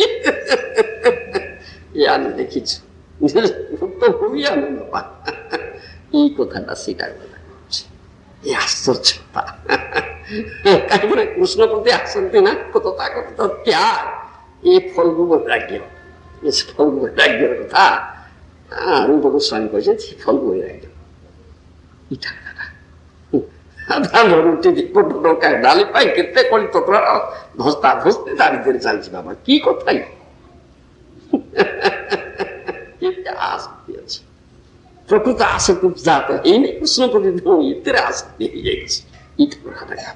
आश्चर्य भक्त विषय वासना विष्ट नहे शुद्धा दैन्य भावे कहे आर कबे निताई चांदेर करुणा कइबे विषय वासना मोर कोई तुच्छ है भक्त थाई ओरे पुणी कहे कबे हम फेर बसी वृंदावन ये सब ଭକ୍ତଙ୍କର କଥା ଏ ଦୈନ୍ୟ ପରେ ଏଇ କଥା ପ୍ରାର୍ଥନା କରୁଛନ୍ତି ସେମାନେ ଅଥଚ ତଥାକଥିତ ତ୍ୟାଗୀ ମାନଙ୍କର କେଡ଼େ ଆସକ୍ତି ଅଛି ଏଇଟା ଭଲ ଏଇଟା ମନ୍ଦ ଏ ଯୋଉ ଭଲ ମନ୍ଦ ବିଚାର দ্বৈতে ভদ্রা ভদ্র জ্ঞান সব মন ধর্ম এই ভালো এই মন্দ এই সব ভ্রম এই নর্তন দাস ঠাকুর লেখা হয়েছেন ভালো মন্দ কোন বিচার তুমি এটাকে সব মন ধর্ম তোমার যা করে এই সব ভ্রম এটা তোমার মানসিক কথা প্রকৃত পক্ষে ভালো মন্দ হয়েছে না সব তো কৃষ্ণ সম্বন্ধে সম্বন্ধিত সেই সম্বন্ধের সম্বন্ধ করি পারলে ভাল মন্দ বলে কইবার কিছু জিনিস নাই এটা যোনে জ্ঞানী সেমানে কথা কহନ୍ତି ভক্ত কেবল মাত্র এই ভালো এই মন্দ এই সব ভ্রম এই বিচার সবকু মনে করে না সে প্রকৃতির ভাল উপাধির নির্ভুল বিষয় অনুসরণ করিবার চেষ্টা করে প্রকৃতির কৃষ্ণ সম্বন্ধ করে আর সব সম্বন্ধ সম্বন্ধিত বস্তু বা বিষয় বা ব্যক্তি হিসাবে দর্শন করে সে তেণু ভাল বা মন্দ সে কিছু কহে না অদ্য জ্ঞানানুশীলন করি করি দ্বৈতর হেয়তা উপলব্ধি করি দ্বৈতরু অদ্বৈতরে পৌঁছবার চেষ্টা সে করে না পিঁয়াজরু খোসা ছড়াইয়া ভরি কেবল অবান্তর বস্তু নিরাশ এইটা নুহে কহিলে হব না ভিতর শস প্রতি নজর রখিবাকু হব যদি শস প্রতি নজর ন রহে তেবে পিঁয়াজর বা নড়িয়ার খোসা ছড়াইবা কেবল সাহায্য হব এই কথা গুরুত্বপূর্ণ কথা তেণু প্রীতির প্রকৃত পাত্রে যদি প্রীতি হয় তাহলে সব ঠিক হয়ে যায় প্রীতির প্রকৃত পাত্র হচ্ছেন কৃষ্ণ কৃষ্ণ ছাড়া অন্য প্রীতির পাত্র কেই নুহନ୍ତି তেণু তাঁকঠারে যদি প্রীতি হয় তাহলে সব ঠিক হয়ে যায় পতির পত্নী প্রতি যে আদর তা খারাপ নুহে যদি কৃষ্ণ ও কৃষ্ণ ভক্তঠারে প্রীতি বুদ্ধি হয় সেইটা সম্বন্ধে সম্বন্ধ আমার পত্নী রূপে বা পতি রূপে আদর নিন্দা নাহি যদি অন্যକୁ କୃଷ୍ଣଙ୍କ ଆଡ଼କୁ ବା କୃଷ୍ଣ ଭକ୍ତଙ୍କର ସେବା ପ୍ରତି ଅଗ୍ରସର କରାଇବାର ଚେଷ୍ଟା ରହେ ତାହା ଖରାପ ହେଇପାରେ ନା ତା ନହେଲେ ଖରାପ ସେ ସମ୍ବନ୍ଧ ଖରାପ ସମ୍ବନ୍ଧ বা ଦୁଃଖଦାୟକ ସମ୍ବନ୍ଧ ତାହା ହେଉଛି ଭୌତିକ ସମ୍ବନ୍ଧ, କୃଷ୍ଣ ସମ୍ବନ୍ଧ ନୁହେଁ। ତା ତୁମକୁ ଦୁଃଖ ଦେବନି, ଦେବ ନିଶ୍ଚିତ କଥା। ଏଇଟା ତେଣୁ একমাত্র সম্বন্ধ পৃথিবীর যে কৃষ্ণ, সেই সম্বন্ধের সম্বন্ধিত হওয়া উচিত। তেমন পতি পত্নী সম্বন্ধ যদি কৃষ্ণকে সঙ্গে সম্বন্ধিত হয়ে যায়, তাহলে সে সম্বন্ধ খারাপ সম্বন্ধ নয়, তার ঠিকানা সম্বন্ধ হল সেই তো সম্বন্ধের সম্বন্ধ আমার। আর তা নহৈকি দৈহিক শারীরিক সম্বন্ধ করে সম্বন্ধিত হব, তাহলে সে তোমাকে দুঃখ দেব হি দেব, দুঃখ দেব হি কিছু ভুল ভটকা নাই। এটা নিশ্চিত কথা, এটা নিশ্চিত কথা। তেণু মহাজন মানে আমাকে সম্বন্ধ বিষয়ে এই কথাটা করছেন, এই কথাটা করছেন যে কৃষ্ণଙ୍କ ସହିତ ସମ୍ବନ୍ଧିତ ହୁଅ, ତୁମର ପ୍ରକୃତ ସମ୍ବନ୍ଧ କୃଷ୍ଣଙ୍କ ପ୍ରତି ବୃଦ୍ଧି କର। ଏଠି 5 ପ୍ରକାର ସମ୍ବନ୍ଧ ଅଛି ଆମର, ସମ୍ବନ୍ଧ ତତ୍ତ୍ୱର କଥା 5 ପ୍ରକାର ସମ୍ବନ୍ଧ ଏଠି ଆମର ଅଛି। ଆଉ ପତି ପତ୍ନୀ ସମ୍ବନ୍ଧ, ପିତା ପୁତ୍ର ସମ୍ବନ୍ଧ, ପ୍ରଭୁ ଭୃତ୍ୟ ସମ୍ବନ୍ଧ, ବନ୍ଧୁ ବାନ୍ଧବ ସମ୍ବନ୍ଧ, ଅପରାପର ସମ୍ବନ୍ଧ, এই 5 ପ୍ରକାର ସମ୍ବନ୍ଧ ଆମର ଅଛି। ଏସବୁ ସମ୍ବନ୍ଧ ଯଦି କୃଷ୍ଣ ସମ୍ବନ୍ଧରେ ସମ୍ବନ୍ଧିତ ହବ, ତାହେଲେ ତା ଠିକ ହବ। ତା ନହେଲେ ଏ ସମ୍ବନ୍ଧ ତୁମକୁ ଦୁଃଖ ଦବ ହିଁ ଦବ ହିଁ ଦବ। କାରଣ ପ୍ରକୃତିର ପ୍ରକୃତ ପାତ୍ର ଯେ, ତା ସହିତ ତୁମେ ସମ୍ବନ୍ଧ ଯୋଡ଼ି ନାହ, ତା ସହିତ ସମ୍ବନ୍ଧ ଯୋଡ଼ି ନା, ସେଥିପାଇଁ ନିଶ୍ଚିତ ଦୁଃଖ ପାଇବ। ସେଥିପାଇଁ এই ସମ୍ବନ୍ଧରେ ଆମକୁ ସମ୍ବନ୍ଧିତ ହବା ପାଇଁ ସାଧୁ ମହାଜନ ଗଣ ଉପଦେଶ ଦେଉଛନ୍ତି। ଆଉ ସ୍ୱାଭାବିକ ଭାବେ ପାଣ୍ଡବଗଣ କୃଷ୍ଣଙ୍କ ସହିତ ସମ୍ବନ୍ଧିତ, ନିତ୍ୟ ସମ୍ବନ୍ଧ ତାଙ୍କର। ଏଇ କେବଳ ଅନିତ୍ୟ ଶାରୀରିକ ସମ୍ବନ୍ଧ ନୁହେଁ, ନିତ୍ୟ ସମ୍ବନ୍ଧ। ସେମାନେ ନିତ୍ୟ ପରିକର, ଲୀଳାର ସହାୟ କୃଷ୍ଣଙ୍କର। ତେଣୁ ଭୌମ ଲୀଳାରେ, ଭୌମ ଜଗତରେ ଆସି ଲୀଳା କରୁଥିଲେ ସୁଦ୍ଧା ତାଙ୍କର ପରିକର ବର୍ଗ ପାଣ୍ଡବଗଣ ଆସିଛନ୍ତି, ଲୀଳାର ସହାୟ ହେଇଛନ୍ତି, ବରାବର ଅଛନ୍ତି। ଆଉ ମହାଜନ ସୂତ୍ରେ ନାରଦ ମୁନି ଏ ଉପଦେଶଟା ଦେଇ ଦଉଛନ୍ତି, ଏ କଥାଟା କହୁଛନ୍ତି। ମହାଜନଙ୍କ ମୁଖରୁ ଯେତେବେଳେ ଶ୍ରବଣ କରୁଛନ୍ତି ସମ୍ବନ୍ଧର କଥାଟା, ଆଉ କୃଷ୍ଣ ଆମେ ଯାହାକୁ ଭାଇ ବୋଲି ଭାବୁଛେ ଅର୍କଜି, ସେ ଆମର ଏତେ ଆପଣାର ଲୋକ ଯେ ଭଗବାନ ସର୍ବାରାଧ୍ୟ ସର୍ବପୂଜ୍ୟ, ତେଣୁ ପ୍ରେମ ବିହଳ ପ୍ରୀତି ବିହଳ ହେବା ଏ ତ ସ୍ୱାଭାବିକ କଥା। ସ୍ୱାଭାବିକତା ଏଥିରେ କିଛି ନାହିଁ। ଆଉ ଭକ୍ତି ବିନୋଦ ଠାକୁର ଅନ୍ୟ ଏକ ମହାଜନ ବୈଷ୍ଣବ ଆଚାର୍ଯ୍ୟ, ସେ ମଧ୍ୟ ସେଇ କଥା କହିଛନ୍ତି, ସେ ମଧ୍ୟ ସେଇ କଥା ହିଁ କହିଛନ୍ତି। ଏହି ସମ୍ବନ୍ଧ କଥା ସମସ୍ତ ମହାଜନ এই ଗୋଟିଏ କଥା ହିଁ କହୁଛନ୍ତି, ଏ ଗୋଟିଏ ସମ୍ବନ୍ଧର କଥା ହିଁ। କୃଷ୍ଣଙ୍କ ସହିତ ସମ୍ବନ୍ଧ একমাত্র সম্বন্ধ, নিত্য সম্বন্ধ, মুখ্য সম্বন্ধ, অন্য সম্বন্ধ কিছু নাই। আর তোমার সমস্ত সম্বন্ধ এই ভৌতিক জগতের যাহা ଅଛି, ସେ ସବୁ ସମ୍ବନ୍ଧ ସେ କୃଷ୍ଣ ସମ୍ବନ୍ଧରେ ସମ୍ବନ୍ଧିତ କର। ତୁମର ପତି ପତ୍ନୀ ସମ୍ବନ୍ଧ କୁହ, ପିତା ପୁତ୍ର ସମ୍ବନ୍ଧ କୁହ, ବନ୍ଧୁବାନ୍ଧବ ସମ୍ବନ୍ଧ କୁହ, କି ପ୍ରଭୁ ଭୃତ୍ୟ ସମ୍ବନ୍ଧ କୁହ, କି ଅପରାପର ସମ୍ବନ୍ଧ କୁହ, ସେ ସବୁ ସମ୍ବନ୍ଧ ସେ কৃষ্ণ সম্বন্ধে সম্বন্ধিত হওয়া। সেই তো সম্বন্ধে সম্বন্ধ আমার, সেই তো সম্বন্ধে সম্বন্ধ আমার, এই ସବୁ ମହାଜନ କହିଛନ୍ତି। ଆମର ସେଇ ସମ୍ବନ୍ଧରେ ସମ୍ବନ୍ଧିତ। ସେ ସମ୍ବନ୍ଧ ଯଦି କୋଉଠି ନାହିଁ, ତାହେଲେ ସେ ସମ୍ବନ୍ଧ ଆମେ ଯୋଡ଼ିବା ନା, ସେ ସମ୍ବନ୍ଧ ଆମେ ଯୋଡ଼ିବା ନା, ତାହା ଆମକୁ ନିଶ୍ଚୟ ଦୁଃଖ ଦେବ। ଏଥିରେ କିଛି ଭୁଲ ଭଟକା ନାହିଁ। ଏଇ ସ୍ୱଦଶୀଳତା, ଏଇ ସ୍ୱଦଶୀଳତା। ତେଣୁ ସମସ୍ତ ମହାଜନ এই ଗୋଟିଏ କଥା କହିଛନ୍ତି, ଏଇ ଗୋଟିଏ କଥା ଏଇ ସମ୍ବନ୍ଧରେ ସମ୍ବନ୍ଧିତ ହେବା କଥା ସମସ୍ତେ କହିଛନ୍ତି। ତେଣୁ ନାରଦ ମୁନି ମଧ୍ୟ ଏଠି ଯୋଉ ଯୁଧିଷ୍ଠିର ମହାରାଜଙ୍କୁ କଥା କହୁଛନ୍ତି, ସେମାନେ କୃଷ୍ଣଙ୍କର ଅତି ପ୍ରିୟ, କୃଷ୍ଣ ତାଙ୍କର ଅତି ପ୍ରିୟ, କୃଷ୍ଣ ସେମାନଙ୍କ ପାଇଁ ବର୍ଣ୍ଣନ କରିଛନ୍ତି। ଆଉ କୃଷ୍ଣ ସମ୍ବନ୍ଧରେ ସେମାନେ କିପରି ସମ୍ବନ୍ଧିତ ହୋଇଛନ୍ତି, ଏଇ କଥା କହୁଛନ୍ତି। ତା ଫଳରେ ଯୁଧିଷ୍ଠିର ମହାରାଜ ବଡ଼ ହର୍ଷୋତ୍ଫୁଲ୍ଲ ହେଇକରି ପୃଥିବୀ ବିହଳ ହେଇଯାଇଛନ୍ତି। ସେଇ କଥା ଏ ଶ୍ଲୋକରେ ବର୍ଣ୍ଣିତ ଅଛି। ଆଉ ଏତଦ୍ୱାରା ଆମମାନଙ୍କୁ ସମସ୍ତଙ୍କୁ ଏ ଭୌତିକ ଜଗତରେ ପ୍ରତ୍ୟେକ ଲୋକକୁ ବା ଜନସମାଜକୁ ଏଇ ଶିକ୍ଷା ହିଁ ଦିଆଯାଉଛି, ଏଇ ଶିକ୍ଷା ଦିଆଯାଉଛି। ଏଇ ସମ୍ବନ୍ଧରେ ତୁମେ ସମ୍ବନ୍ଧିତ ହୁଅ, କୃଷ୍ଣ ସମ୍ବନ୍ଧରେ ତୁମେ ସମସ୍ତେ ସମ୍ବନ୍ଧିତ ହୁଅ, ତାହେଲେ ତୁମେ ଯେ କୋଉପରି ବିହଳ ହେଲେ ଯୁଧିଷ୍ଠିର ମହାରାଜ ତୁମେ ସେଇପରି ପୃଥିବୀ ବଳିପାରିବ ନା, ତା ନ ହେଇ ତୁମେ ଶାରୀରିକ ସମ୍ବନ୍ଧରେ ସମ୍ବନ୍ଧିତ ହେଲେ ସେ ସମ୍ବନ୍ଧ ତୁମକୁ ଦୁଃଖ ଦବ, ଏଥିରେ କିଛି ସନ୍ଦେହ ନାହିଁ, এতে কিছু সন্দেহ নাই। এই হচ্ছে আমার কথা, মহাজন মানকর এই কথা সব আমার বলিতে প্রভু আর কিছু না। ভক্তিবিনোদ ঠাকুর কহেন আমার বলিতে প্রভু আর কিছু না, আমার বলিতে প্রভু আর কিছু নাই,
से भी ସେଇ କଥା କହିଛନ୍ତି। ସେଇ ତ ସମ୍ବନ୍ଧେ ସବ আমার প্রয়াস, সেই এক সম্বন্ধ কৃষ্ণ সম্বন্ধ, বন্ধু দ্বারা সুদা সুত তব দাসী দাস, সেই তো সম্বন্ধে সব আমার প্রয়াস। এই গোটে ମହାଜନମାନଙ୍କର ଗୋଟେ କଥା, ସେ କୃଷ୍ଣ ସମ୍ବନ୍ଧରେ ସମ୍ବନ୍ଧିତ ହବା। ଯେତେ ପ୍ରକାର ସମ୍ବନ୍ଧ ଅଛି, ପିତା ପୁତ୍ର ସମ୍ବନ୍ଧ କୁହ, ପତି ପତ୍ନୀ ସମ୍ବନ୍ଧ କୁହ, ବନ୍ଧୁ ବାନ୍ଧବ ସମ୍ବନ୍ଧ କୁହ, ପ୍ରଭୁ ଭୃତ୍ୟ ସମ୍ବନ୍ଧ କୁହ, ଅପରାପର ସମ୍ବନ୍ଧ, ଯେତେ ସମ୍ବନ୍ଧ 5 ପ୍ରକାର ସମ୍ବନ୍ଧ, ଏସବୁ ସମ୍ବନ୍ଧ ସେ କୃଷ୍ଣ ସମ୍ବନ୍ଧରେ ସମ୍ବନ୍ଧିତ ହବା ହିଁ ଉଚିତ।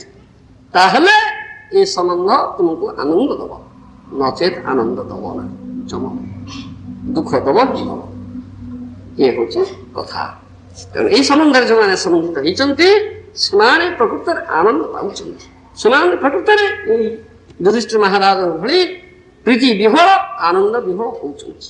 ଏବେ ତା ନହେଲେ ତୁମେ କଦାପି ହେଇପାରିବ ନା। ଶାରୀରିକ ସମ୍ବନ୍ଧ ବା ଜଡ଼ ସମ୍ବନ୍ଧ, ପ୍ରାକୃତ ସମ୍ବନ୍ଧ ତୁମକୁ ଦୁଃଖ ଦବ, ନିଶ୍ଚିତ ଭାବରେ ଦୁଃଖ ଦବ। ଦୁଃଖ ଦଉଛି ଦବ, ଜନ୍ମ ଜନ୍ମାନ୍ତର ଦବ। କସ୍ମିନ୍ କାଳେ କେହି କେହି ସୁଖ ନାହିଁ ଦିବେ ପୁତ୍ର ପରିବାର, କେହି ସୁଖ ନାହିଁ ଦିବେ ପୁତ୍ର ପରିବାର, କେହି ଦେବେ। କୃଷ୍ଣ ସମ୍ବନ୍ଧରେ ସମ୍ବନ୍ଧିତ ନହେଲେ ପ୍ରକୃତ ସୁଖ ବା ଆନନ୍ଦ କଦାପି ପାଇପାରିବ ନା। ତେଣୁ ସେଇ ସମ୍ବନ୍ଧ ଆମକୁ ଯୋଡ଼ିବା ପାଇଁ ଉପଦେଶ ଦିଆଯାଉଛି।